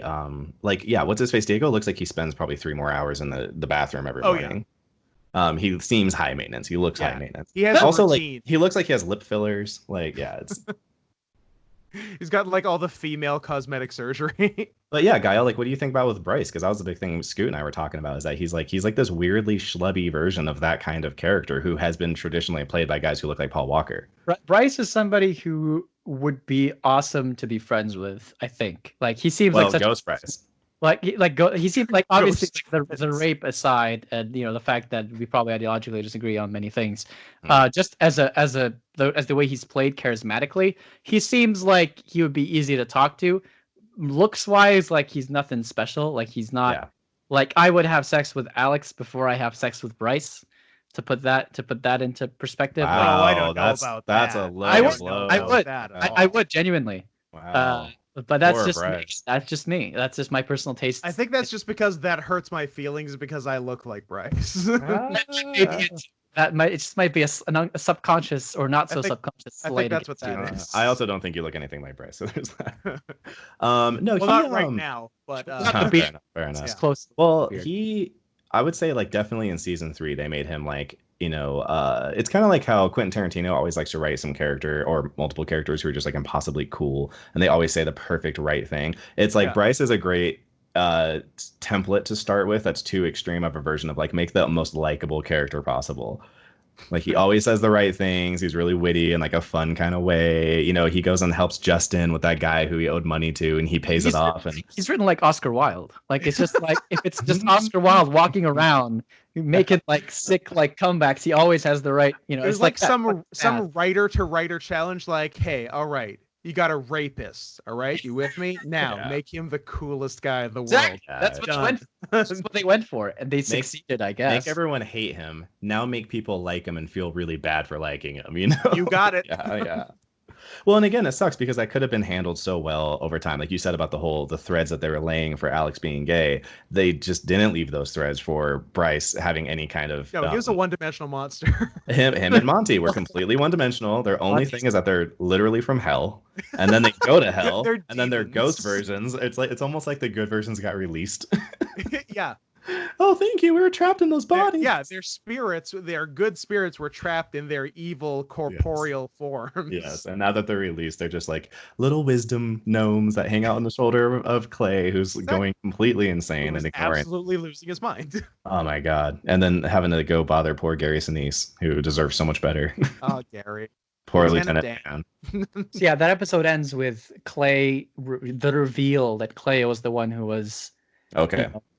Behind everything, I To guess. which we said no shit. Are we in prom yet? Or are we still? Yeah, we're the- getting to prom now. We're into now- prom, Okay, yeah. so So let's go. now the Dean Foundry threatens to cancel prom. Which is the biggest deal in the world. I It just is- realized. So that means that the whole thing happened in one episode. Him Yeah, that's right. canceling and them getting it put on and then having Correct. it. Yes. Oh Yeah. my god. I Oh mean, my I guess episode 10 is mostly the prom. God. Oh, you're right. Okay, so that's what it is. Yeah, They 10's don't a lot have of it, the prom happens. But episode 9 is like the lead up to the prom.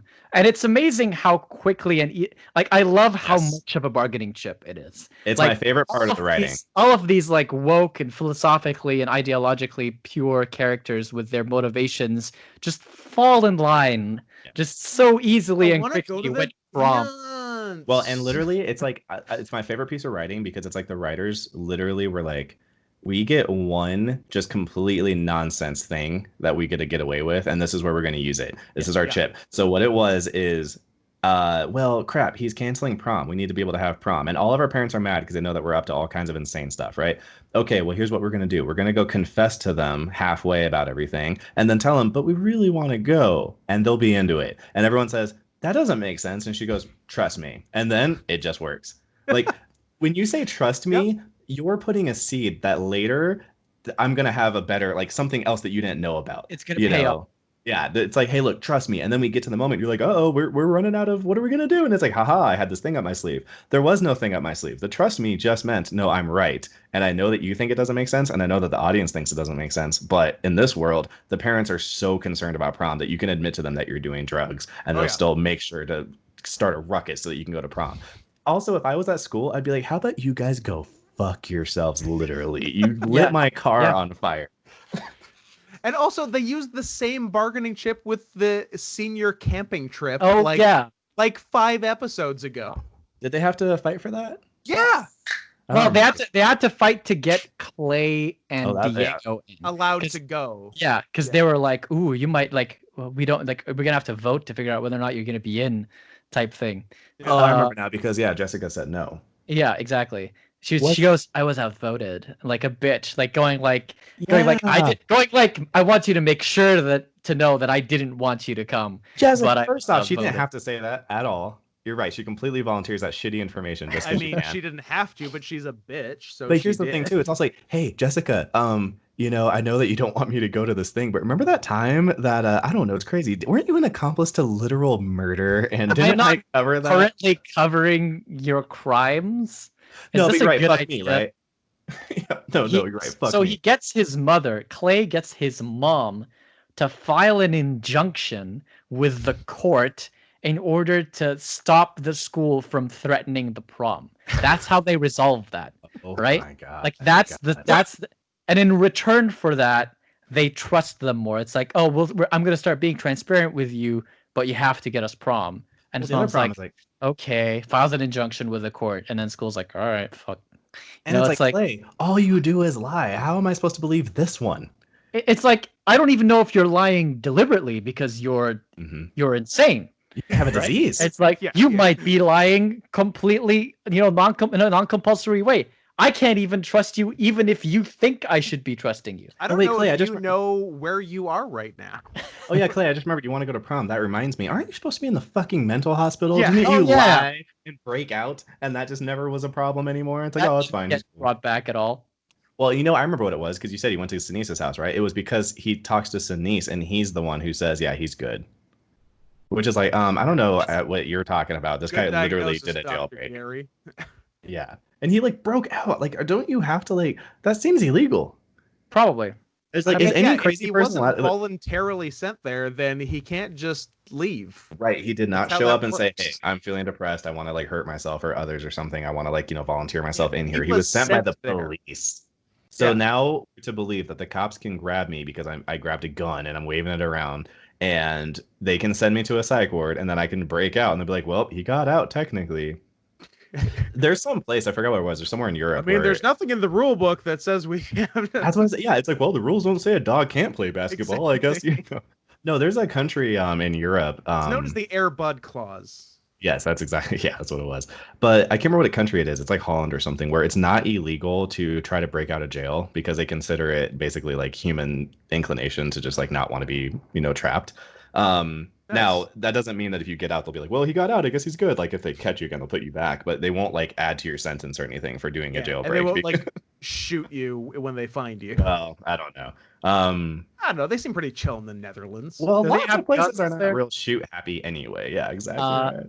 So Alex starts dating Charlie in this episode, which is, we talked about that weird pacing wise. Alex is a fucking slut. Can we agree? So late in the season. We can. I guess I forgot about ranking Alex Charlie on that. Charlie's up there. Charlie's way up there as far as just Charlie's attractive. I would say Charlie's very attractive. Charlie's attractive. It also helps that like this episode's and the he's one charismatic as well. That's what I was gonna say, is that it's the whole, if you're gonna count the holistic picture and not just to like his looks only. The other thing too is that this is the episode too where he's trying so hard to get Alex, who is being a total bitch by the way, and he like gets the whole class to do the, will you go to prom with me? This is the one where we think they aired some scenes backwards. I think the pacing is off because he takes Charlie to dinner the night before with his family, and he introduces him as his boyfriend. He's like, this is his boyfriend Charlie, and that's how he comes out to his family. And then they all have a good time. Then the next day is, won't they go to the prom together? What the fuck are you talking about? Very good point. They should have started the other way around. Just take that section, put it before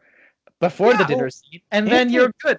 Can we talk about how high concept it got too? That could just be re-edited so easily. And that montage too was crazy because it's so high concept. It's like we got into like community level of silliness and hijinks. Yeah. And so I was like, the show hasn't set that up. That also brings into play that this is the first season too where they did another community high concept thing. I don't remember what episode it is, but one of the ones before opens with that whole sci-fi thing.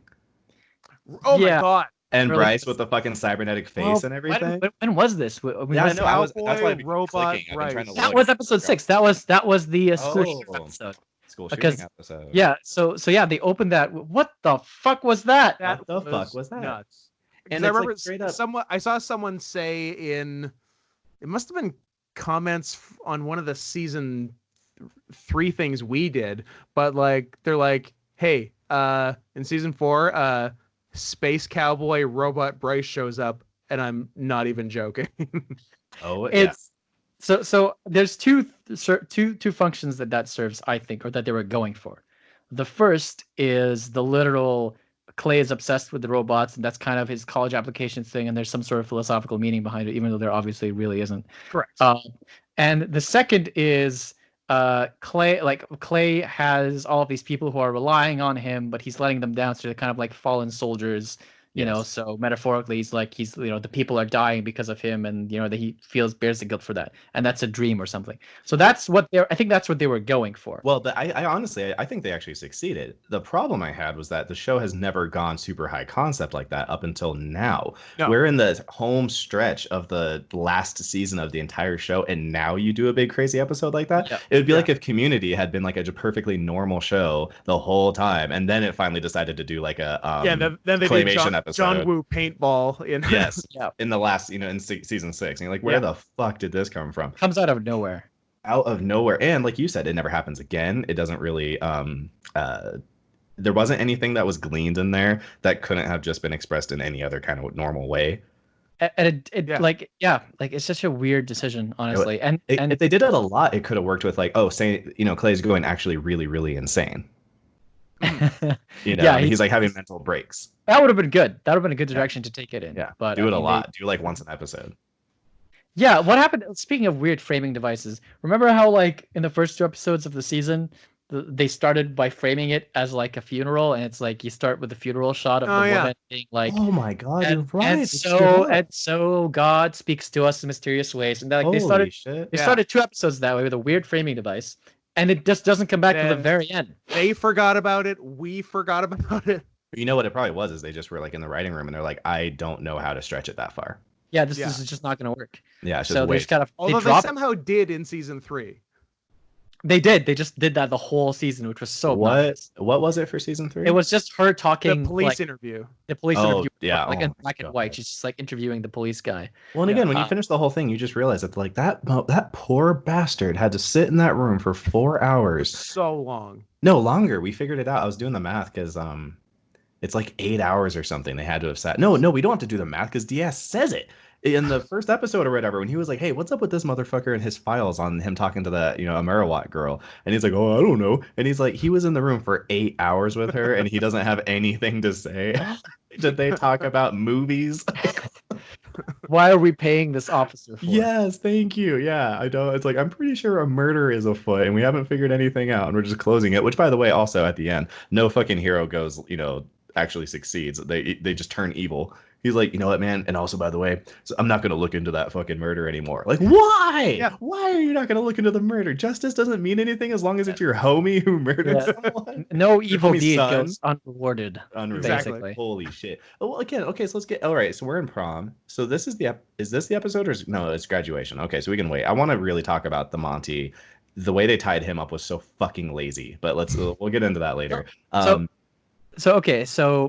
Yeah, what happened? So no, this is the episode where you're right. So at the second half of the episode or whatever, they have the prom, and the episode ends with Justin collapsing.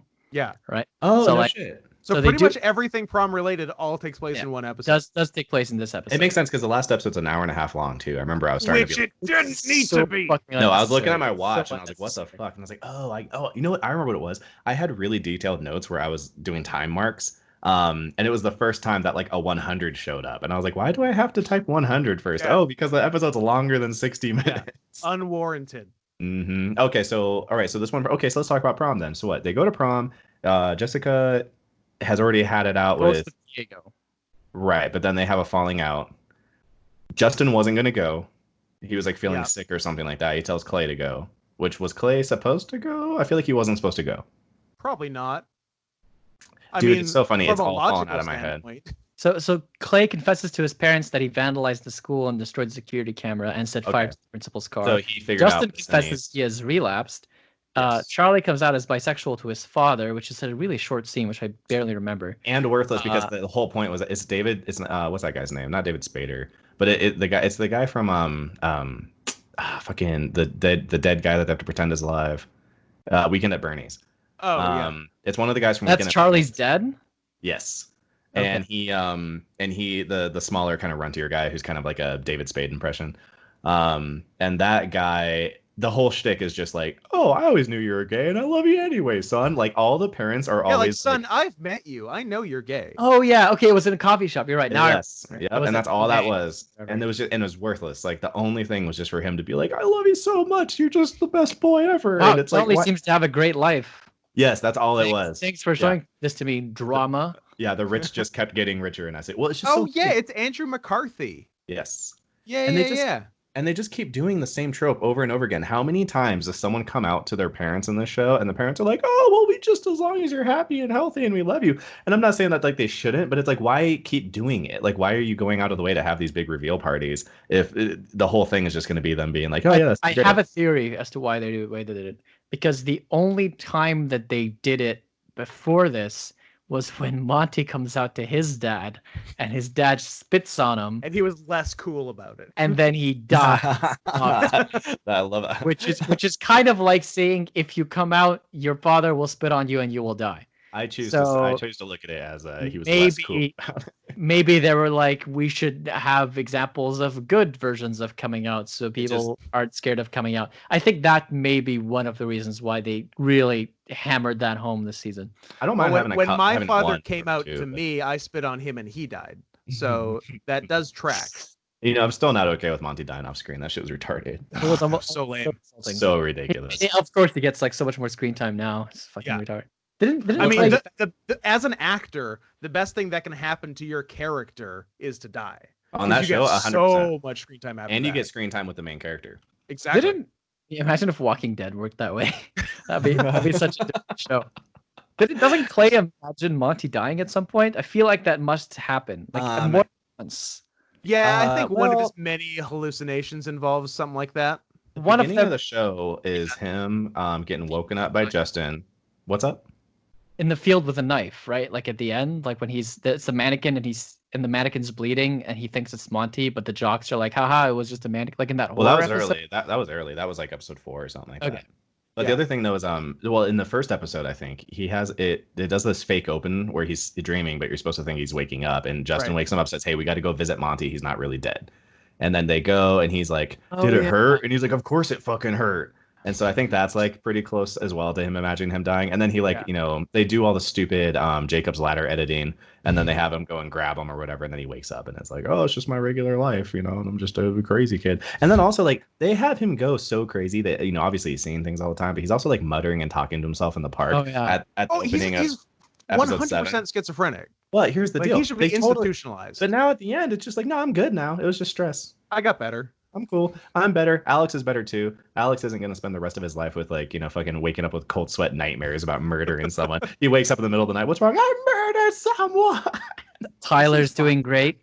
Everyone's great, man. Good. We're good to go. They bring back a bunch of old characters from. Okay, well, we're kind of skipping ahead to the very, very end. Let's get Prom, right? Okay. The dance. We spend this long ass time. Dance. Yeah, that dance. It's so unbelievably. It insists upon how magical it is like the best way I can put it. Well, here's the thing. One thing that I found funny when we were watching it is because the whole time, like leading up to it, we're shitting on them so much for like how the prom is such a big deal about this. Like, we have to have the prom. You can't cancel the prom. Then when the prom happens, we're like, you know what? I kind of get it. This is a really nice fucking prom. My prom wasn't like a baby shot hall. They rented out the Supreme Court to do this. Yes. Okay, I get it. I didn't know we were holding it at the Millionaires Club. Like the Turtle Club. Yes. And like we're supposed to believe Steven Weber drives a fucking 98 Camry. And that's where all the money's going. He's like, no, we really reinvest that money that could be going in my pocket. Into the prom fund. It goes into the school. You see it all on the screen. I care about these kids, god damn it. The best. And you're right. Like, we find out that the dean who's there, just the principal ass kicker, is there, and then it's like, oh, haha, even he's gay. See, that's what I'm saying. There's so much. I don't know. It's just so. It's really trying to tie things up. It almost feels like the L word or like queer as folk. It's getting to the point where it's like the show should have just been like, hey, this is a gay show. Like, how much gay stuff can you fit into a show? It just wouldn't quite commit all the way. They were like 95% committed to it just being a gay show. Well, if you compare it to season 1, then it's like it's so much more gay in season 4. Yeah. So it's almost like they're like, look, we'll get there, but we're just gonna work it in 3 more seasons. I think Clay dances with his mom, if I'm not mistaken. I think so, like a big fucking nerd. Yeah. And I was like, man, I wish the DJ would just change it to a slow song. That's so great. I love how aggressively the songs change. Like the DJ sucks. It's Tony. Like, every time DJ wasn't a big transition guy. Yeah, and it's really Tony. Wasn't.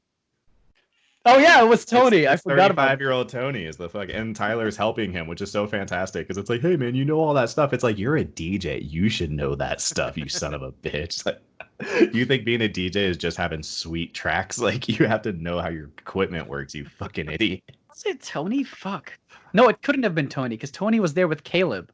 Oh, you're fucking right. Okay, there's a different dance. There's a different dance that Tony's there. What's the other dance? Was it like Homecoming? That was the Valentine's Day one? Yeah. Love is Love. Okay, yeah. Got it. Okay, sorry, I was getting those two conflated. It's a little PTSD moment. Well, that was the thing, is that it was like, I need Tyler to help me out with this dance because I want to, watch him or whatever. And then Tyler like ditched on him or something. So that's when they got all stressed out. Okay, so prom happens. You're right. It's just some random DJ who sucks as bad as Tony. And Charlie and Alex are so popular that they get voted king and queen. Instantly so popular. And Alex is one of the least popular people ever. So I guess you're led to believe that Charlie just carried the whole load.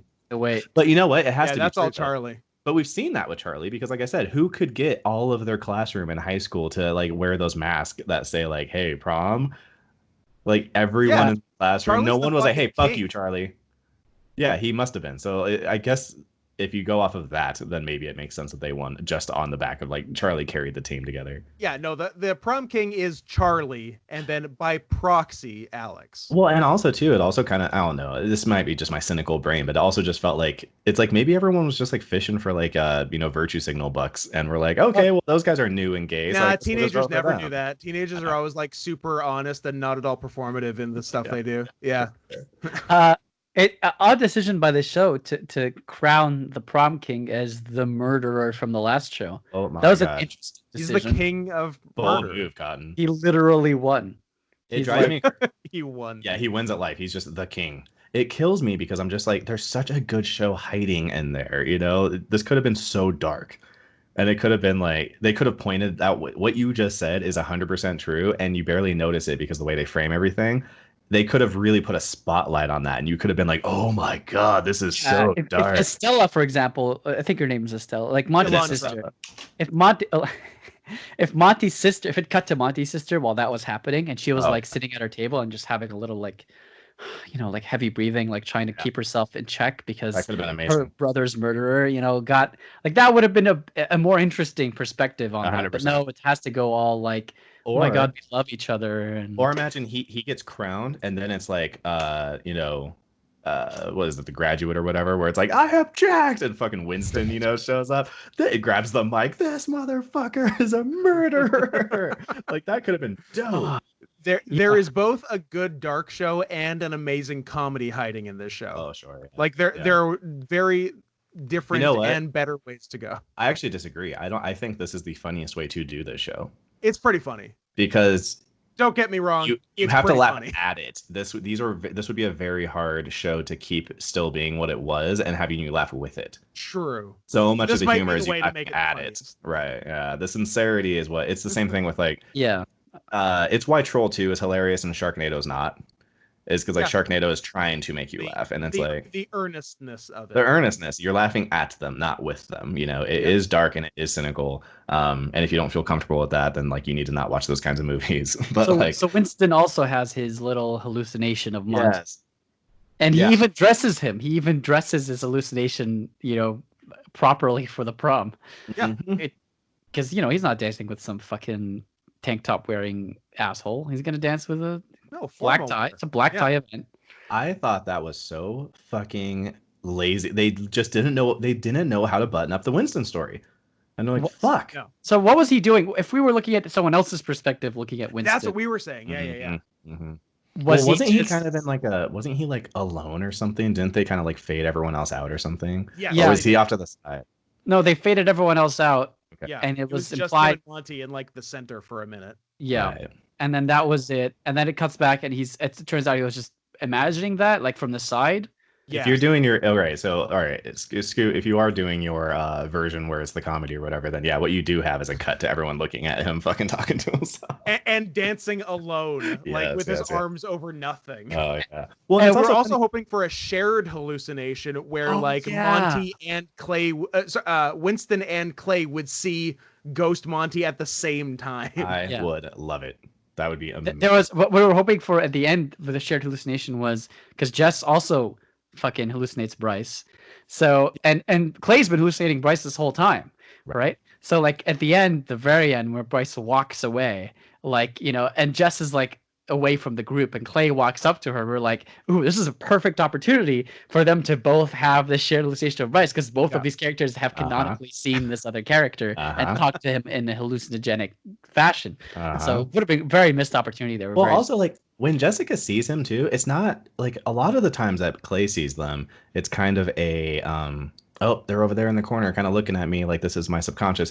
She sees him like it's a horror movie, like it is a straight up like an actual no bullshit ghost. She literally puts her hands over her mouth and is like, oh, like I am seeing a literal ghost has, like, right now. Bugs coming out of his face and shit, like maggots. They did do that.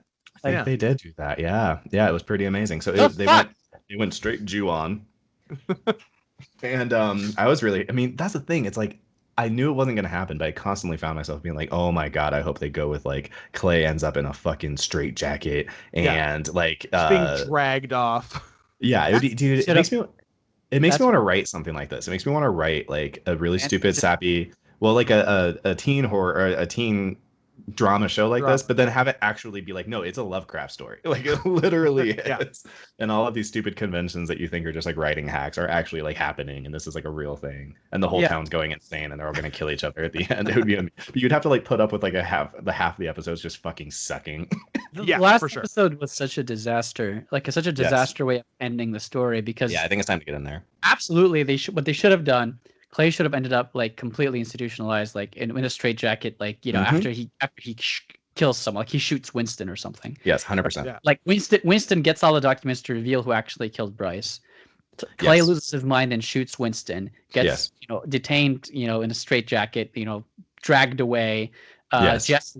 Jessica loses all of her kind of credentials, as the school body president, all her future potential No roles. one gets to go to college. So does Ani. Ani goes down. Nobody goes to post-secondary. Alex is arrested. How about His most of them develops just get drinking arrested? problem.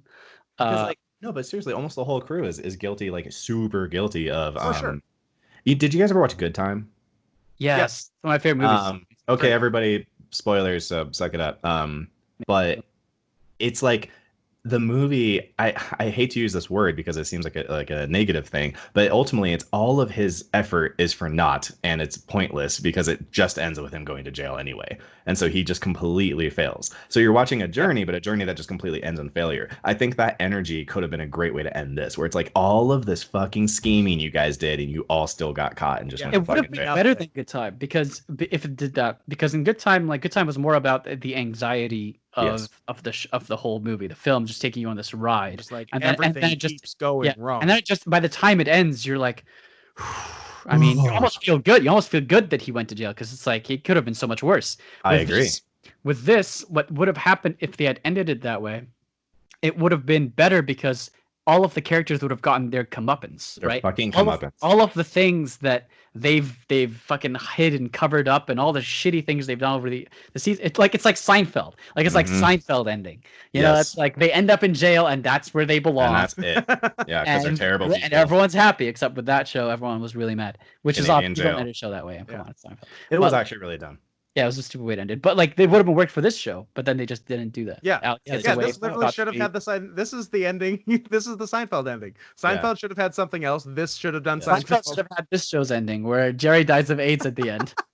Yes, okay, so I think it's time. I think it's time. All right, Justin gets AIDS. In the last episode. Unbelievable. And the balls of from, them. When did he possibly contract these AIDS? Because I don't know if you guys know, but it takes like 10 years for HIV to fuck you up like that, where he's like falling apart, all Skeletor style. Yeah, they sort of tried to say that. They're like, he didn't just get it. He got it from his like days on the street of drugging and whoring. But that happened, I thought, in season 1. Did we know that he was putting that bussy on the stroll, by the way? Is that a new revelation? I swear I did research this. I think that happens in season 1 or 2. It's that's where he what's going on? Who wrote that? What? Who wrote that? Oh. Why would you write that? Just for accuracy's sake. I got so confused. Who died? The main character. He doesn't. No, he doesn't. He doesn't die at the end of. Yeah, he just goes to jail. He goes to jail. When he when he jumps out of the building. No, he does. No, the other guy fell out of the building. The other guy falls off the building. Pattinson sees him fall off the building. And it ends with him in the back of the cop car. Yeah, it ends with that one shot that's zooming in. Amazing shot, by the way. And it's just. Yes, I apologize. And gets to Benny Safdie, and it's such a great shot. Yeah. That's right. The whole movie is so stressful and it's so frenetic for so long that part right there is just like you're just breathing with him. It's one of my favorite films. Such a good so amazing. What sucks about it, or for my experience with it, is that I saw it like I watched Uncut Gems and then saw it like 3 or 4 days later, it just really felt like the freshman effort for Uncut Gems. Really, that was the hard part I had. It felt so similar to me, and I was like, "Oh, I can see all the kernels of what became the more refined, better version." In Uncut Gems. They're both totally the same vibe. The vibe is so unbelievably similar, and they're also movies that are mostly the vibe. It's not, dude. You got to see this movie. The plot is amazing. It's the performances, because all it is like a playground for them to, and then the editing choices and the Safdie. But someone brought up a good point about how like the Safdie brothers have figured out a different way to do anxiety than most other directors do it. A lot of them do it kind of the same way, and the way that they figured out how to do it was having the character trying to juggle 6 things at once.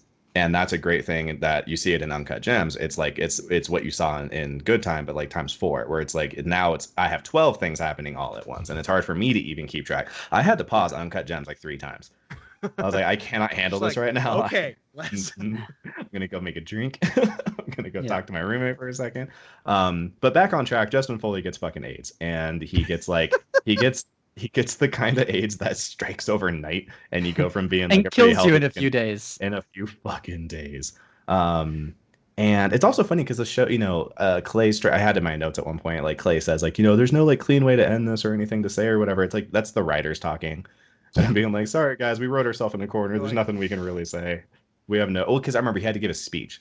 He's like, what am I supposed to say? How am I supposed to sum all this up? And it's like, exactly. That's literally the writers telling that to us, basically.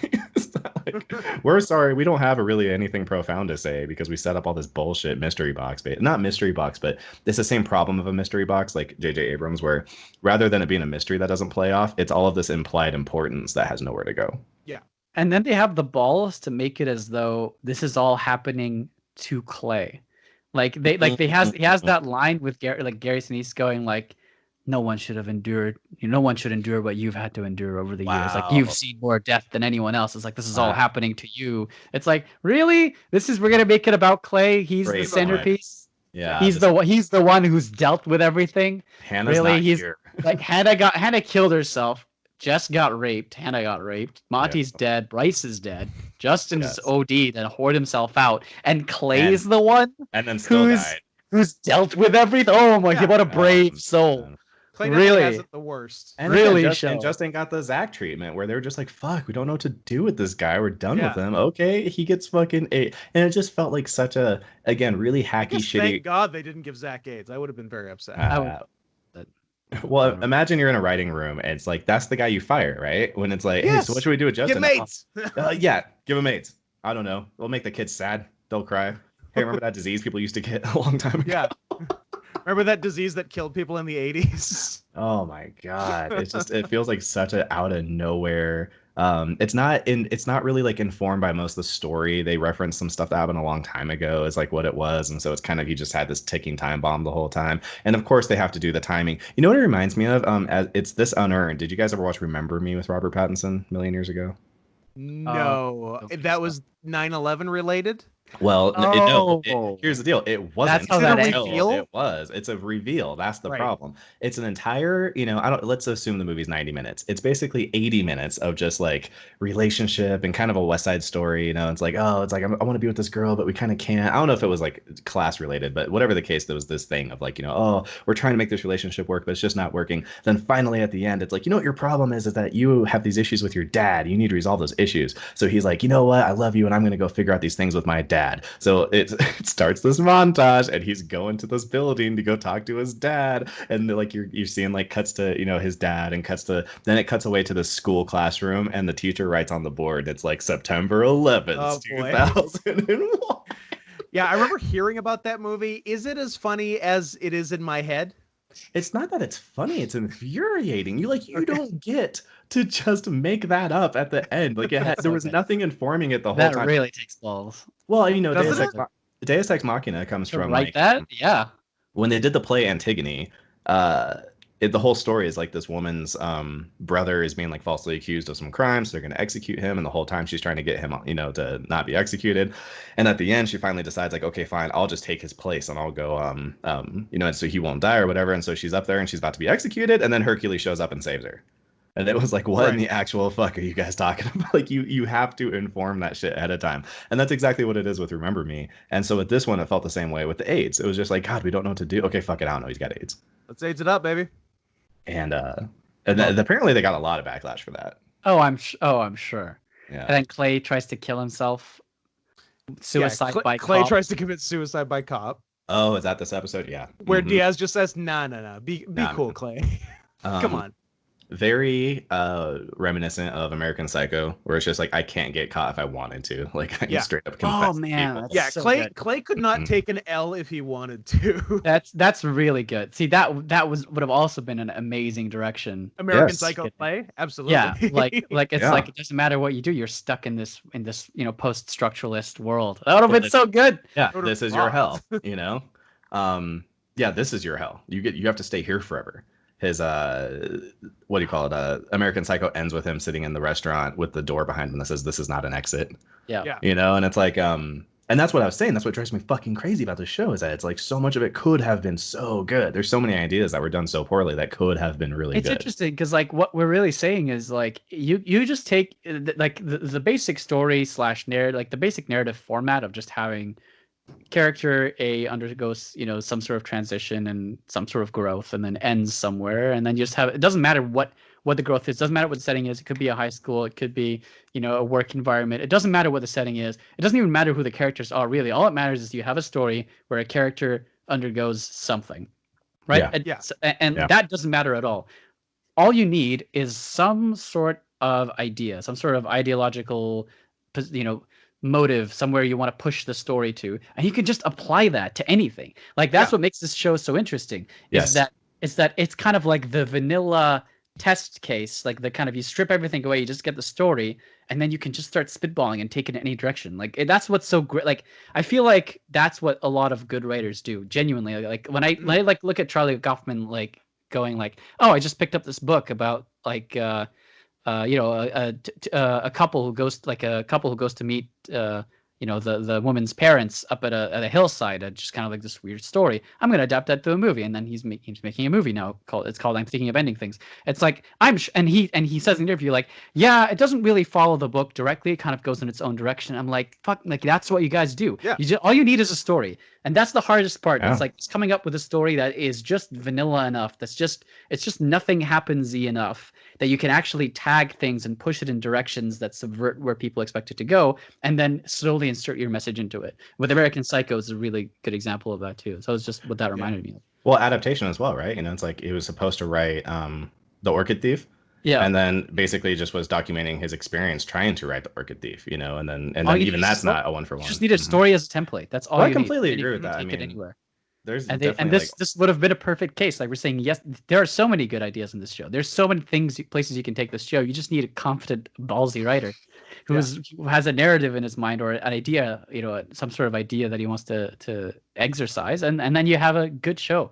But they had nothing, so he just kept fucking throwing darts at the wall. Well, I'm glad you said it. This one happened to hit AIDS, so I guess that's what we're getting for the fucking finale. Well, we've been saying that they're super ballsy because of the crazy stuff that they do, but I actually agree. It's actually out of cowardice. It's like they're doing these really hacky, rote, basic, just like, oh, give them AIDS kind of things, when the ballsy thing would have been to actually make it like art and interesting and actually go somewhere with it. It's ballsy in like a tongue-in-cheek silly way. Like it's not legitimately brave or anything. Like a shock stand-up comedian or something. Yeah, totally. It's like, if I go up and I just make jokes about things you're not allowed to joke about or whatever, then people will talk about me because of that. And that's this show is like that equivalent of, because this show knew. It's the kind of show you feel like, okay, I know exactly what I'm getting into. You go to watch it, that first episode of the first season, and you're like, okay, we've seen these kinds of shows so often. I pretty much know what I'm getting into. And so, again, the reason we're talking about it is because then you get a little bit into it, and you're like, what in the actual fuck is going on with this thing? But I think it's more disappointing that it feels like, God, there was so many interesting places they could have taken this. Or you see them finish an arc and you're like, that whole arc could have been so interesting. If they wanted to have the balls, here's the thing that would have been more ballsy than what they did, is that you have the whole point with Bryce was always to have it be a redemption arc. So it's like, how low can we start a character but then get the ball rolling right away to show him being like really what do you call that? Remorseful, fess up to his mistakes, change his ways. Like I said, three-dimensional. I think it would have been interesting to have it be like his pressures coming from like his parents, like his dad, for instance, his really bad dad. Yeah. Maybe his dad is like, you don't fuck up the family name, so you can't confess and like admit and try to grow as a person. You need to basically pretend like it never happened, which is going to keep you stunted, but so that you can protect me. And maybe his rebellion could have been like, I did it, and I'm so sorry that I did it, and I'll go to jail or whatever, it takes or whatever. Like those kinds of things those could have been interesting, but they just, we got what we got instead. Yeah. And it ends with just this big kumbaya, like, I'm so glad. Like, it's so funny at the graduation that happens at the end, like when everyone's at the school and he's like meeting the new people. And also Clay gets a new girlfriend at the end, which is, great for everybody. And, you like that, space robot fucking monkey force thing? Yeah, that came out of fucking nowhere too. Just don't feel bad, Clay gets a girlfriend. But it's so funny because I was like, I don't give a fuck about any of this. Like, Justin just died of AIDS, and I'm supposed to care about these guys being like, oh, I graduated, I'm so happy. And Winston gets a boyfriend, kind of. What's his name? I don't remember his name. What happened there? the really gay sounding guy is like, hey, I'm Nick or whatever his name was, like with the fucking beard, and then he like hangs out with the crew, like he's like one of the big dude boys. that acted like he was part of the main cast the entire show, even though he showed up in the last 4 minutes of the show. In the last 4 minutes, like they introduce, like this character literally comes up to Winston, who's like, had just graduated, and gets his hand out, offers his hand, is like, hey, I'm Nick. How are you doing? Oh my god, I've heard of you. Just like that. Just like that. His name was Nick for sure. I don't know if it was Nick. I don't know if it was Nick. Well, I know Gael has all the names memorized. That's true. Like in my mind, it was Nick, but I don't think it was Nick because I think it was a weird name, like not really. It was just like one of those names that's just a noun, like brick, or like fire. Was his name Fire? Well, I mean, almost everybody kind of gets like a nice little pair off. Didn't he? Oh, it's not the kid who was the like reporter kid from the first couple seasons, was it? I mean, it could have been. I don't know. Because that kid was one of the 13 reasons, and he completely disappears, and then it's really annoying because then they just bring him back at the end. Okay, it's probably him then. What's his name? Ryan? That's it. That sounds right. Okay. All right. So it was Ryan. We're like, who the fuck does this guy think he is? Like, he's prominently featured in the last scene of the show with the whole group. So I was talking about this last time we did our last little talk about this. There's a whole fucking bunch of characters who were in the first couple of seasons who just get completely dropped. Remember like the black girl who's there when they like find all the Polaroid pictures and they figure out that Bryce was raping all the girls or whatever, like that girl's completely like I think I just combined her and Jessica in my mind into one person, and that made it easier for me. Well, the Asian girl too, the Asian girl who used to be the head of like the feminist community. We saw her in season 2. And let us not forget non-binary, maybe our favorite character, completely disappears. She doesn't even get to come back at the end. But the point being is not only that these characters disappear, but then at the very last episode, they start bringing these motherfuckers back. Like the Ryan guy. That Ryan guy is literally one of the 13 reasons why Hannah killed herself. He has his own dedicated tape. That is madness that they were just like, fuck this dude. We don't need to talk about him anymore. That's crazy. We had no idea. Adam did not remember that. Like Adam did not let us know when we were watching that he was anybody. No, we were just like, it's a new character. He was a stranger to all of us. Yep. Well, he was to me too, so I had to start looking it up. I'm like, who the fuck are these people? And it was like, oh yeah, he's like a huge prominent character. If you Google him and go to images, there's like loads of pictures of him next to all the main characters, like talking to them and shit. Him and Hannah worked together because she was in like the I don't know whatever that is, like the photography club or whatever. And they were doing stuff together. And I guess what happened is he got a hold of like some of her notebooks or poetry or something, and then like leaked it, and it had like info that was, so he's also like not a good person. Well, that's what I'm saying. He's one of the 13 reasons why. Like, he had a whole tape about like, oh, and here's why you're the reason I killed myself. Here's why you should feel bad. It's everyone else's fault. I mean, I've harped on that enough about how the whole show. I like that how even pre-season 2 there were overtly gay characters that just completely like. That Scoot and I didn't get to see, basically. Like, in the middle of season 2, we were like, oh, everyone's gay here. Everyone's gay. Like, that was after they've gotten rid of some. Yeah, like, that wasn't even this guy. That wasn't even the full bucket. They had culled the numbers. You know what? Maybe that's what it was. Maybe they were like, oh, there's too many gay characters. And then they started cutting. And they're like, oh, fuck, we don't have enough gay characters. Okay, we're going to work at that. Damn, all the straight characters are gay anyway, so fuck it. Yeah, no joke. All the straight actors anyway. Yeah, man. So, I mean, I don't know. You guys have any other did we miss any big pieces? I think just the last shot is just Clay and Tony driving. Oh yeah. So that's Tony's driving to college, and I'm like, really? The last two guys you see are Clay and Tony. You guys missed it. That's an homage. That's how the first season ended. Yes. So what happens is Hannah killed herself. Everyone gets blamed. Clay breaks the news to everybody or whatever. Then he sits in the car with Tony, and they're going somewhere, and he has a tape cassette player in his car because of course. And he's like, you want to listen to music or something like that? Or he's like, what do you want to listen to or something? And Clay's like, yeah, just play anything or whatever. And he plays a song, and then it just is on his face for a long time while they're driving away. So they ended it with an homage to the ending of the first season. Okay, yeah, because I was like, do Clay and Tony even like have that much of a relationship? Like, if you had told me that over the course of the show, Clay and Tony had never spoken to each other, I would have believed you. Yeah. Yes. Yeah, no, 100%. Yep. That's actually that shows how far the apple has fallen from the tree. Yeah, like from this first season to the last season, that all of these things that are supposed to be intuitive, it's just like it doesn't read at all. It doesn't make sense. It's like it's like if the show was well written, it wouldn't have even been anything to remark upon that Tony and Clay were in the same car. Yeah, no, of course. And the But thing like, is that but since it's you just never get development on these characters except Yeah. in the first season, it's like all right. well, and the problem I had too is that I felt like you guys, even knowing that that's how that ended, I was like, oh, they're trying to do a homage to the ending of that first season. The problem being is that they should have kept that energy to make it make as much sense as it did in the first season. Right. Because now you're here exactly like you're saying, that these two are just so separate from each other. Why? Yeah.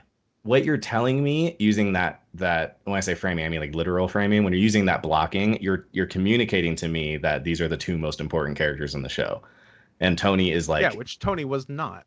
Tony's maybe top 10. Maybe. You know, like Easily in the top 13. Easily in the top 13. Absolutely. I think Tony had a tape too, if I remember. It's so funny because like we've now done reviews of season 2, 3, and 4. Did we ever talk about we talked about 2 a bit, I guess, in a bit of 2, 3. Yeah. So we've talked about basically 2. Well, no, you know what? You and me talked about 2. That's what it was. You and I talked about 2, yeah. So we talked about 2, 3, and 4, not having seen the whole thing that is like what the show is about. Like, the whole opening of the 13 reasons. I couldn't even name all 13. Can we agree that 13 is too many tapes? Too many. Like way too many. Like 4. Yeah, make 4. It's definitely both too many. went the same number there. Yeah, 4 is a good number of tapes. That's the biggest small number of tapes. Exactly. Or Part the of why smallest big number of tapes you could realistically make and expect people to listen to. Well, part of why it's too many. I know it's funny. He listened to all. He's like, okay, number 9. Whew, I'm getting there. The other thing too is if she put it on like a CD, she could have just fit all of it on one CD. Yep. Or just like a USB drive. Or the smallest flash drive they make. Yeah, just a flash drive. Well, the other problem too, though, is that with 13 Reasons, you also run into the issue where it's like you start to get like, the first reason is because Bryce raped me. The last reason is like my French toast was overcooked. Yeah, like definitely, in order you of run scale. out of reasons very quickly. It's like really good reasons, You're like, maybe this isn't like, okay, you leaked my info about what I said about something, and so people were like mean to me for a bit. It's like, oh, like we're starting to kind of reach. I mean, these are things to be like upset about, but maybe not actually shed your mortal coil over. Yeah. It's the same thing with like what's his face? Ty Lopez had like his 64 steps or something to success, and it was like, dude, it's like the first couple maybe theoretically are interesting, but when you get to like 50, it's gonna be like, go to bed early. Again, brush your teeth every day. I don't know, man. I have to fucking all right, 58. Almost there.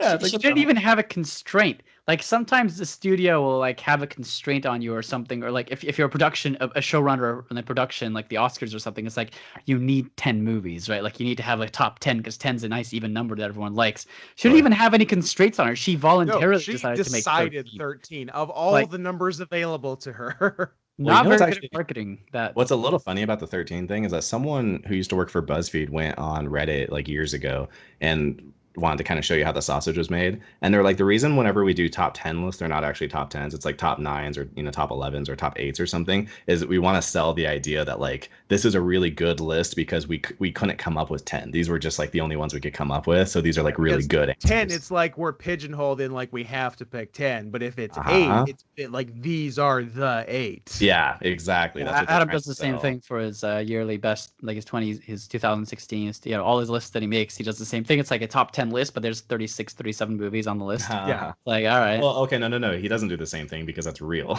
Like but he does in that he does it in that it's like he doesn't want to restrain himself with it. Like he's like from his perspective, if there's a year where there's fewer than 10 films that he would consider to be the best, he would make a list lower than 10. And that's what they're trying not to. They don't want you assuming that, because you're right. If it's always 10, it's like there's no way. There's always perfectly 10 best places to fucking summer in in Europe or something. So yeah, it makes a lot of sense that that's like a trick thing. So the 13 to me felt like that too, where it was like, ooh, it's like a weird number. It's like, ooh, 13 reasons. Like, what are the last 3? Or it's like it's an unlucky number. Yeah. Ooh, 13, bad. Ooh. Reason number 1, Jason Voorhees. I mean, 11 Reasons Why doesn't sound as nice as a title. Yeah. It doesn't roll off the tongue and like that. And then 4 Reasons Why just doesn't make sense. It's like that. That's like that's like 8 out of 10 cats does countdown. That's like you're getting into like British panel show territories of strange names for things. By the way, the best show. By the way, I think it's a great fantastic show to have like those kinds of names. Well, for shows. It could have just been called The Reason Why. Yeah. That's like not even a goofy name. Like it just actually could have been called like The Reason Why.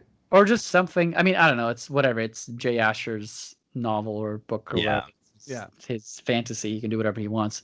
Yeah. Also, isn't it a little weird that some dude just wrote a fucking book about like a high school kid? Like, did his daughter die or something? Like, did he just come up with it out of nowhere because he thought it would sell? Like, do we have any context on even how this got made? I think about that every time I listen to some band that's like a whole bunch of 30-somethings writing about how hard high school is. They must have had a memorable shitty high school. Oh, yes. I always think about that when I think back on it. Because like, I didn't notice it when I was a kid because I was a kid going through that stuff. But now I'm like, man, Linkin Park was kind of weird, man. Like those guys were all like mid-20s. Here's Jay Asher's entire entry for personal life on Wikipedia. Asher married Joan Marie on September 7th, 2002. Asher lives in California. The end. Dope. So I don't know if he had his own Hannah. I think he just wrote a thing for teens, I think is what it comes down to. Wow. He really knew his audience. Yep. Man. I mean, I don't know. It's the same thing with like what's her face was super obsessed with Twilight, so she made 50 Shades of Grey. Yeah. Oh, fuck. Elmer, I want to say. Yeah, it was Elmer. Yeah. Some dude named Elmer. E.L. something. I forget her name. I don't think it is. I think her name is like Susan something or whatever. I think it's E.B. White. Oh wait, never mind. I'm not thinking of 50. I'm thinking of the writer for the actual source material. Stephanie Meyer? Yeah, I was thinking Stephanie Meyer. Well, I actually don't know the name of who is this person. I want to say it's like E.L. something. I'm about to find that. No, I don't want film. I want the novels. Yeah, they're very E.L. James. E.L. James. That's such a great. I'm gonna start doing that. My name's gonna be like C.D. Gloria. I can't do that because I have a W initial and it's too many syllables. Like you can't be S.W. Henson. No good. What is your middle name? Winston? I wish it was Winston. Oh, that'd be so great. Oh my god. William, but I prefer Bill. So I guess I could be S.B. Henson. I could be Scott Bill Henson. How do you feel about Billiam? Love Billiam. Huge fan. Billiam Murphy. Billiam Murphy. Okay, I just want to make sure I don't want to because this is gonna be the last time I ever talk about this fucking show. Forever. I'm sure it'll come up later in other conversations. But it's definitely the last 2-hour video I'm gonna make about it. So I just want to think about, if I was listening to this, what would I be like? Oh, you guys didn't even talk about. It's hard. Hit on most of what needed hitting on. It's like the whole last episode happens and it's way too long, and you're just so long. I hate this. It's so long. It's never ending. The last episode felt more like a season 3 episode. Yeah, for sure. You're right. It probably is the most boring episode. It is. Yeah. And it's just got okay. Another thing that was annoying was like the whole Zach is like, I can't go in there. I can't see him. This is about me. Zach was just a mess the way they handled that character, but like the way that during the protest he goes into the principal's office, into Dean's office and takes a piece of paper and reads it, and he gets this really angry expression on his face, like it says something like Zach's going to be expelled, but turns out it's just a letter from his coach recommending him. Yeah. And it's like he got mad at that because he couldn't love himself. It's like fuck off. And it was really annoying because again, all of the adults are constantly telling all the kids that like, look, you're really great guys, and I would recommend you for anything. Yeah. And they're all horrible pieces of shit. It's no like redeeming qualities. I'm that old man who's just like, you should have spanked them. They all needed more spankings. That's their problem. Stop telling them they're special. I can only hope that there are no real people with those qualities, if they can be called qualities. If there are, I really don't know what course of action could be taken to help them become functioning human beings within a society. The problem is, I think most of them are like the elite. Is probably the real problem. They run our politics. I don't know any movies. Elite people. Well, that's the thing is we don't know them personally, so it's like the more I feel like we hear about a lot of the quote unquote elites, this is like why they end up that way. It's like you grow up in this kind of echo chamber. I wonder how much of the acting was method. No matter how much of it is just like they sourced it from their lives or something. It's weird. It would be interesting to have a conversation with someone like that. But yeah. I mean, well, you wouldn't want to firebomb your movie, but I would be so curious as like an experiment to see the guy who played Clay Jensen have to play imagine like him like having to do a role like Joker. Or oh boy, I would love to see it. You see what I'm saying? He would like probably top Jared Leto's performance. Oh, that'd be amazing. It's like high bar. Or he wouldn't because it would just be so fucking boring. It would just be like, hey, what if the Joker only made one face all the time? Well, who was it who said? I think we mentioned last time maybe like everyone's a good actor. You just have to give them the right role. That's funny. I think that's probably true. Dude, that's funny. I just quoted that. I feel like I just heard that recently, and I think that's so true. Well, maybe you know what? I think it was actually Adam said it on the Sardonicast. He was quoting a director, but I can't remember which one. Yeah, but I just heard that from him. And even Charlie Kaufman, like like it might have even been someone like Hodorowski or Charlie Kaufman, someone he respects, I'm sure. So who talks like that a lot is Harmony Korine talks like that. He was saying how. Yeah. I don't think it is his quote, but he talks like that because he was saying how when he did Gummo, he was like, look, like I'm making a movie about basically these people being these people. So like if they need to like smoke meth and stuff like that, then like I just let them, I don't bother them about it. Because that's what I'm trying to capture is these actual people being them real selves. And so I'm not trying to like force them to not be themselves and be actors now. That's how you're going to get that performance of them being legit because you actually just have them being their real selves. Yeah. And I think that is a good point. You know what? I think that got brought up maybe during the one with the Canadian director they had, Matt something. Johnson? Matt Johnson, yeah. Is he Canadian? He's Canadian. Must be. Yep. Yeah. And I think that was the one maybe because he was talking about anyone can act as long as because I think it was when Matt was complaining about how the Canadian system for movie making is like you guys have like movie grants or something from the government. Is that how that works? Yeah. But he was saying, but you can't pay actors. So he was saying that was like the difficulty was that like I guess you're not allowed to pay the actor, or you pay them really poorly. I think the pool of actors is smaller. I think. But I think that's what he was saying. That's why though, is because it was like part of the money stipulations was that like you couldn't pay your actors. Maybe you couldn't pay them well, or maybe he just meant you don't get a lot of money. Or something. You can pay them. Yeah, I think I would imagine competing with the U.S. pool would be difficult. Because that's what he said. He's like, we have good talent come out of Canada. They just all go to America. Yeah, they just all move to L.A. Yeah. Denis Villeneuve is like one of my favorite directors now. He's my favorite director. He's so fucking good. It's hard because I always want to say something strong like that, and then I'll be like, oh yeah, but there's and then there's yeah. I'm on a huge Roger Deakins like binge right now. I'm like going back and just watching all of his not that I'm saying he's a director, he's just an amazing DP, and I think that's not a bold statement at all. It's like I've a huge also amount been watching amazing DP lately. Ooh. You have any suggestions, any recommendations? Backdoor Sluts 9. It sounds like Spider-Man porn. The amazing DP. The amazing DP. It's one of his villains. I'm trying to I'm actually about to catch one my roommates up. One of them hasn't seen Prisoners yet, and that like little Dylan Minnette for you. That movie is exactly and that's what I'm saying. It'd be so interesting to see him if you get. I'm trying to think of another movie where it's just basically watching a guy. I just saw something recently. I forget what it was, but it reminded me of Joker, where the entire movie is just watching this guy. Well, okay, imagine like him in The Lighthouse, him having to hold half of a 2-person acting,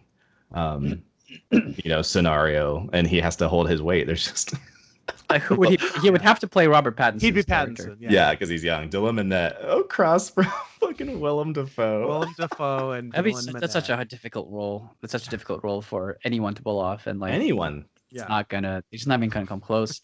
He'd be a good extra. He'd be a good extra. He'd be like in the background of shots. No way would he ruin that. I mean, there's a difference between the power of filmmaking means that you can edit whatever worked later. Like he'll be bad 90% of the time, but if he was good 10% of the time 10%. As an extra, you just use that shot. It's like, all right, he wasn't spazzing out in this one. I'll just use. That would be a very fun way to do like the challenge for you, where it's not that you're expecting him to act well, it's that your challenge that's set before you is to figure out how to make him look good. Yeah, get a good edit this well. Like, God, I'm just trying to think like other. Like what kind of role would you write where it's just it's got him in Philadelphia, it's like he's just it's all in his defense, not that he's the marvelous actor or anything, but the writing was also just garbage. He's nothing absolutely trash. Completely agree. Same problem with like, because Gary Sinise is in it and he does the best he can with the horrible lines they give him. But that's the thing that's so hard is like well, I always said that about so when like Ben Affleck was gonna play Batman, people were like, oh, but Daredevil. And it's like, well, don't think Daredevil, think like The Town or Argo or something. It's like the hard part is, or more recently Gone Girl. It's like the difficulty is that no one could say those lines, no one could do those things and look cool. Colin Farrell is one of my favorite actors of all time. Love Colin Farrell. And he's trash in that movie. It's like it's so watchable. He's so watchable. Well, he gives like a Nick Cage performance where he just has so much charisma that it's so fun to watch him be terrible. But it's not by any means good. It's very entertaining. You're sure his first lines in that movie is more peanuts. More peanuts, please. I think that's the first line he has in that movie. They were like, okay, do it again, but more Irish. More peanuts. Well, and I think there's a big through line between Colin Farrell and Robert Pattinson where they both made a shit ton of money doing really shitty movies and blockbustery type movies, and then now that they're all rich, now they can just do these quiet, Yorgos Lanthimos movies and stuff. That's probably one of the ones for me that's hard. Like he's up there in my top 3. Yorgos is good. Mm-hmm. Good, like Yorgos. Out of control. Well, and then I just saw Mandy, and it blew my fucking mind. Like one of my favorite movies I've seen like ever. And that's Panos Cosmatos, another Greek director. And I'm like, man, I wonder if the Greeks are about to take over, man. I want to keep an eye out on these guys. They have no economy anymore, so they got to do something, I guess. Diversify. They have to diversify. Yeah, that's it. Yeah, he's only done 2 movies. I'm like, dude, if your second movie is Mandy, like that's so insane. But same thing with like Robert Eggers. He's another one who's in my top 5 probably, and he's only done 2 movies. 2 major movies, yeah. It's so crazy, man. And then Ari Aster. I'm like, what the fuck? All I know is when I make my movie, I'm fucking talking to A24. Yeah, they're like the new what was it? New Line Cinema. New Line let Paul Thomas Anderson do his first movie, and I think also Fincher. And so it's like, could you imagine just picking winners like that? That's insane. Yeah, and then Lord of the Rings. Back when they were all small. Oh yeah, no shit. But seriously, that's a real deal because it was Lord of the Rings being done like the first time a giant fantasy epic was being done like that. And so much money with very little know. You have to remember who Peter Jackson was back then. He was like a nobody. He was just he was like a Sam Raimi. He was a weirdo. He did Sam Raimi. The Feebles and Dead Alive. Yeah, Dead Alive. He'll direct. Give him $1 billion. He'll pull it off. With also a cast of people at the time who would have been mostly no names. I mean, seriously, who were okay, I mean that's fair. Ian McKellen was Christopher Lee. They had some big names. Well, that's why I said mostly. You know what it was? It was kind of like the Star Wars situation where Elijah Wood had done Flipper. Thank you very much. Vigo hadn't done anything. That's what I mean, is that what they did is they did all the tertiary characters were all these like big name actors, and then because Star Wars was like that, like Billy D. Williams was a huge deal. Right. And so you get these big names to be like the side characters, and then your main guys are kind of nobodies, which is smart because it also helps people not have all these preconceived notions of like who they are. And then it lets everyone typecast them afterward. Yeah, it ruins their careers afterward. For the rest of time. But in the movie they're good. The next when Daniel Radcliffe was in Lady in Black, it was like, Harry Potter and the Lady in Black. Harry Potter and Frankenstein. I almost feel bad for him if he wasn't rich. But it's hard to feel bad for. Hard to feel bad for any rich people. It's just I don't lose sleep over Daniel Radcliffe. Nope. Well, the other one I'm having a hard time with is not just like them being rich, but it's also the so much fucking nepotism. I feel like every week I learn about another like famous person that like I respected, and then like I was just watching Rashida Jones and Amy Poehler were doing like a lie detector test on Variety or something like that, and then like the first question was like, your dad is Quincy Jones, right? I'm like, oh fucking shit, I didn't know that, like god damn it. And then I was doing that deep dive on Nicolas Cage, and his fucking real last name is Coppola because he's the fucking nephew of Francis Ford Coppola. I was like, fucking hell. And then I found out Jason Schwartzman is a fucking Coppola. Well, he's not a Coppola, but he's cousins with fucking he's cousins with fucking Nick Cage. I'm just like, motherfucker. So it's like it's I don't know, for being a guy who wants to break into like entertainment, it's frustrating when it starts to look more and more every year like a caste system. Yeah, it's too bad both of your parents weren't producers, because that's usually how it works. Yep. That's what it kind of feels like sometimes. Feels really bad. Yeah. Some people just get a free shot. That's just what happens. Yeah, and that's actually a lot of people get a free shot, as it turns out. Yeah. It turns out like man is not created equal. And you got to do what you can with what you have, but it's just very frustrating because it's like I don't know. That's the problem. Is like I'm not mad at those guys. Like okay, they win, they worked hard, and they do well. But you get like Sofia Coppola, her first big breakout was her sucking ass in Godfather 3. And then she goes on and starts doing directorial stuff, and it's okay. I mean, I think like The Virgin Suicides had like middling reviews, and people said like, oh, okay, it's interesting, it's pretty good. And then she kind of worked up, and I think she eventually did like Lost in Translation. So it's like, okay, cool. Yeah. But you got those chances, and you got those multiple chances. She wouldn't have had those chances to finally make Lost in Translation on her own merit. Especially if the deck is very much stacked. Right, especially if the first thing you did, to get your face out there was like go suck really hard. Yeah.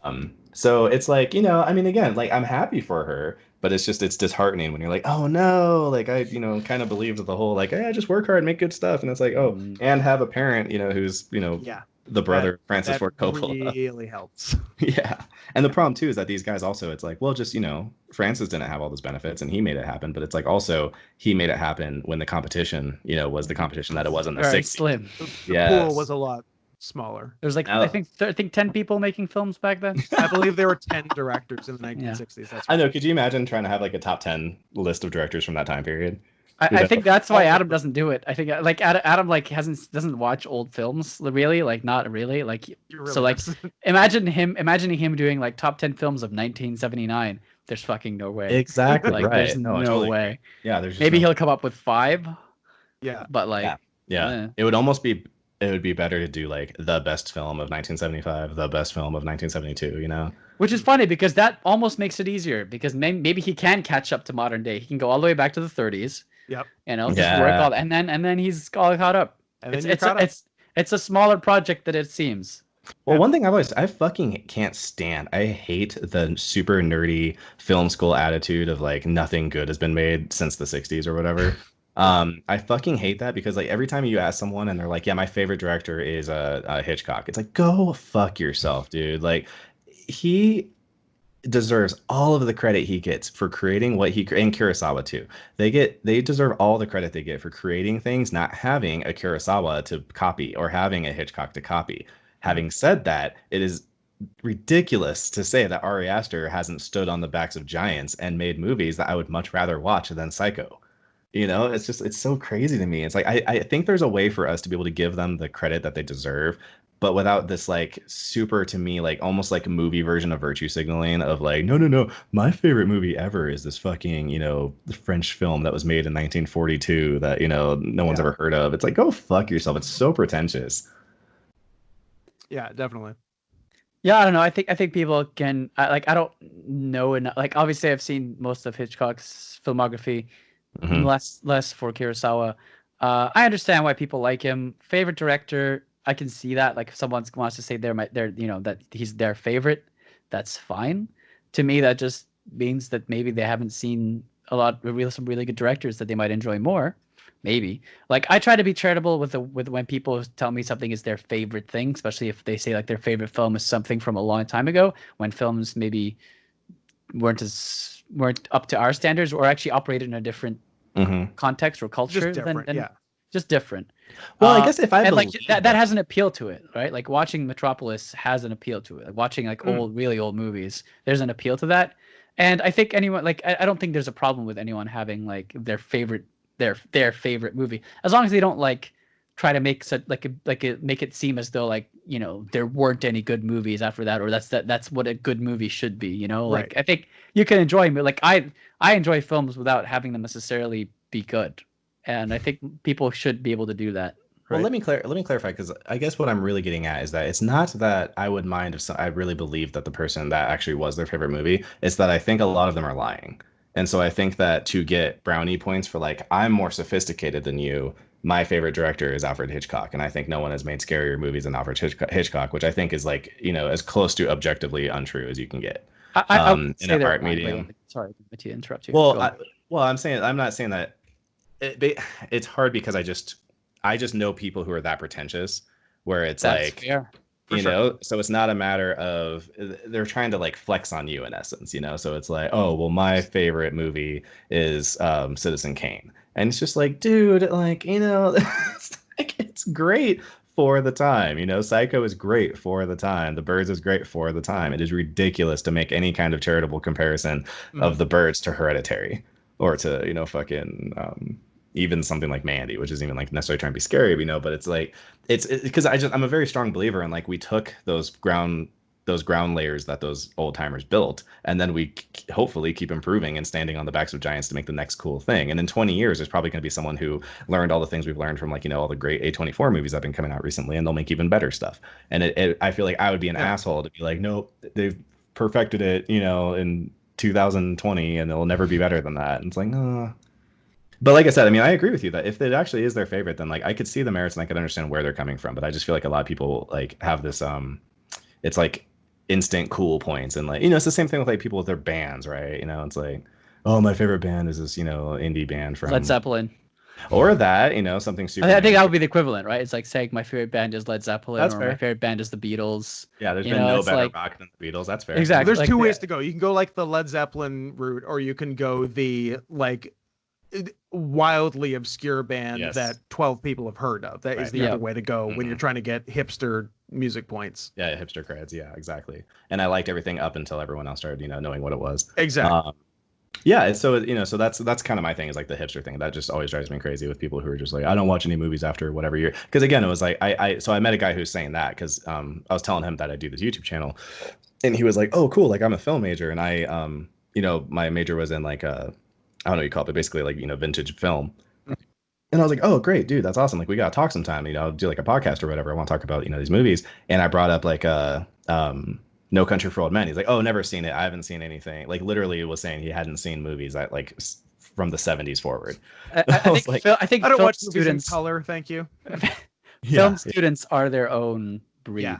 And like that's definitely an experience I've had too with only with film students. Yeah. Film students are disgusting people. Well, it's probably because they're in an ecosystem together trying to flex on each other. It's terrible. Yeah. That's literally like the only, but like if just a rando or some friend of a friend or someone I know, like talks about films, like I'm like, I have no reason to believe that they actually have another favorite movie they're not telling me about, and they're just trying to impress me with whatever favorite movie they do say. In fact, if they, all it tells me is that they're probably not that film literate. If you say your favorite movie is Citizen Kane, it just means there's a lot of movies you haven't seen. Or Misery. That's all that tells me. I would say Misery is also interesting, but yeah, I mean, Misery I would accept more because it's more. Well, that's what I was saying. Like to the average person, Misery is more obscure than Citizen Kane. People say like if you take I think the other way. Your parents or whatever, take a random person, ask them what do you think your favorite movie is. They'll probably say Casablanca or Gone with the Wind or Psycho. They're gonna hit you with like classics. I don't think millennials have seen a lot of them though. Is the problem.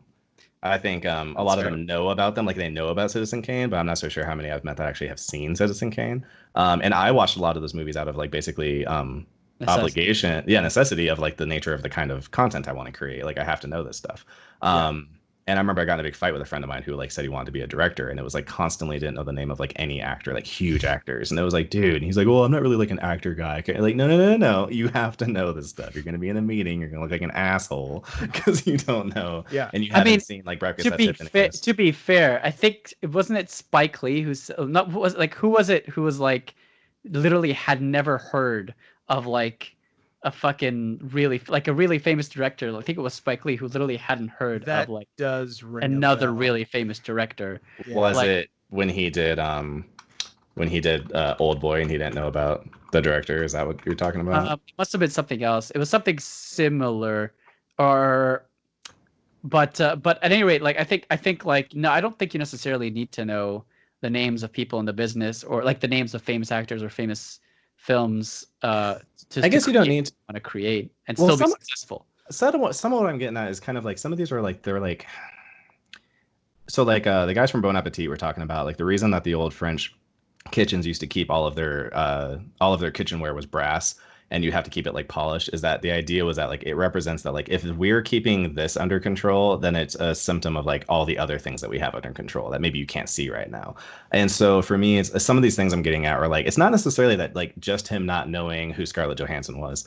is like this big deal. Is that it's an underlying symptom of a kind of laziness where it's like you need to have this kind of passion about this thing, and you're approaching it from this kind of lazy approach where it's like, I don't need to worry about blah blah blah. Or the same thing like with the pretentious guy I was getting at earlier is that like, yeah, maybe your favorite movie is Citizen Kane, but a lot of times like a person's not pretentious in only one spectra, so you can kind of get the feeling that this is a really pretentious, like full of shit guy in everything, and then this will be one of those things that will be an example where it's like, oh well, my favorite movie is The Birds, I don't think anything's ever been better since The Birds. It's like, go fuck yourself. It's like there's Adam Sandler movies that are better than The Birds. It's like shit. But I mean, there's an interesting conversation to be had here for sure. Like, I definitely disagree with you on some of these points, and I think you're also conflating, maybe deliberately, maybe not, someone's favorite movie with what they consider to be a good film. Which I think any honest person would make a distinction, like if they were talking to you in that context. But it sounds like you have some pretty interesting characters in your life who have. I think there's some specific people. Yeah. I think that's more what's going on. I would it's pattern related. Hesitate to generalize. I've run into. I guess I am making generalities, and I'm also. You are right. I mean, I am conflating. As like a brevity thing. No, I understand. You can get into the weeds of like, well, the guilty pleasures and stuff like that.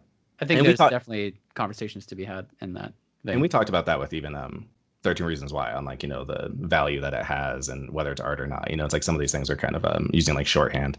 But yeah, like I said, I mean, I guess it's a lot of it is like that same kind of hipster energy that drives me crazy with music. It's like I see the same kind of things with movies. And I think there's kind of like this, I'm more cultured than you because of this thing that I don't actually believe. And I'm, secretly just trying to use it to like, so if you say that you're really into movies and you say your favorite movie is No Country for Old Men, then it's like, oh, well, you don't have as much credit as I do because my favorite movie is Metropolis. And then it's like, so like I said, if it really I hope people don't judge me that way when I tell them what my favorite movies are, but I can't help what other people think of me. I try not to think about it. There's also cool and shitty people, so you don't have to be friends with everybody either. Thankfully not a problem I've had, but I'm just lucky. I'm a lucky boy. And I think the other problem too is like things also get super compounded like on the internet. Yeah, 100%. For sure. You get this very quick soundbitey kind of ability to interact with people, and like not that like I've had these kind of conversations a lot on like Twitter, but like Twitter's a good example where it's like people there's not a lot of room for nuance. Yeah, you get this 1 second to hop in and say something that's going to stick, and so people are just like, what is the most charged way that I can get this point across, because I'm not going to get to go back and forth for a half an hour. Yeah. And so it's just not a great way to communicate. I mean, that's a whole different topic for conversation. Is that just the future of like how social media has completely, I don't even know like what to compare it to. It's such a powerful force that is involved in such a huge portion of how we live and how we've grown up as children. And we, for the most part, like started accepting it, at a young age, but like Zoomers have pretty much like been born into it. And it'll just be so interesting to see like the massive It will be. effects. I wonder if they'll be better at dealing with it than we are based on that. I think there's a chance that they will. I know a lot of people go the other direction and go like, oh, they're immersed and they can't get out of the soup. It's the soup they swim in. But I have a feeling that like the younger people are, the more tech savvy they tend to be, and the more social psychology they may have a grasp on than we do. I feel like they understand. Like, a lot of the ones that I've seen tend to understand the influence of media, of social media, like better than people my age these days. Of course, a lot of them don't, but I think like that's the trend I've seen. But it'll be interesting to examine that closer. Yeah, there's definitely both for sure. Well, one thing I've thought about a lot recently is how there's certain things that we have evolved to be able to handle, and it took millions of years because things didn't change quickly. Now we're dealing with things on a regular basis that are brand new things. And so our bodies just are not well equipped for dealing with them yet. And so like we, for all of human history, did all of our communication face to face until eventually people started figuring out writing. And then we started like sending letters to each other. And then that lasted for a very long time. And then it became, bam, now like we're all, you guys are literally in Canada, Yeah. I'm in fucking Colorado. And so, but this is even a lot different than like interacting with people like via Twitter. And all the studies that they keep doing on things like, dopamine. Well, it's like even I think we talked about this before, like some actor was saying how he noticed that he wanted to go post, I think it was actually Phil DeFranco said he wanted to post pictures. And he was like, why am I posting these pictures right now? Like it literally is because I don't feel very good. And I know that people will give it a bunch of likes and then I'll feel better because like I post a picture of my dog. And so it's almost like a drug of this like likes and dislikes or whatever. But that's the other problem too, is that you have this issue of like the like for me, if I put a video up and I get like a bunch of mean comments or something like that will ruin my entire day. And I'll have it would ruin your day if you got a bunch of nice comments and then one mean comment that was particularly scathing. Like we noticed the negative stuff a lot more than we noticed any of the positive stuff. Yeah, I heard an interesting explanation for that. They're saying that basically we're roughly 3-to-1 more sensitive to negative stimuli than positive, and it's because it's only 3-to-1. Yeah, they're saying that it's roughly, I would have to give you $15 for it to feel as good as taking away $5 would feel bad. I think that was a Vsauce video. It was good. Yeah, or a Veritasium video. Might have been a Veritasium video. It might have been. And they're saying that idea is that, like, you know, if you see a apple hanging like off the edge of a cliff, you need to be much more averse to falling off the cliff than the reward to want to go get the apple, or else everyone dies, you know, in a couple generations. And so it makes a lot of sense that it's like, evolutionarily, And then another guy was talking to Joe Rogan one time, is some anthropologist guy, who was talking about how like the other problem is that we're really good at like mimicking each other, and evolutionarily it's been a great survival thing, because for instance, like say we're all like in a feudal, you know, America or not America, but you know, a long time ago, and we're all farmers. I need to be able to watch my neighbors and see like if your tomatoes are coming out much better than mine, then I need to be able to watch you so I can learn how you did that so I can copy you. Well, now the problem is that my neighbor I can see through a TV screen. So now I'm comparing myself to someone like Brad Pitt, and he's not my actual neighbor. So we don't have, like, you and me and the farmer next to me are probably in a lot of similar scenarios. And so I can copy most of what he did. But I wasn't born into whatever family, you know, like Nick Cage is a Coppola.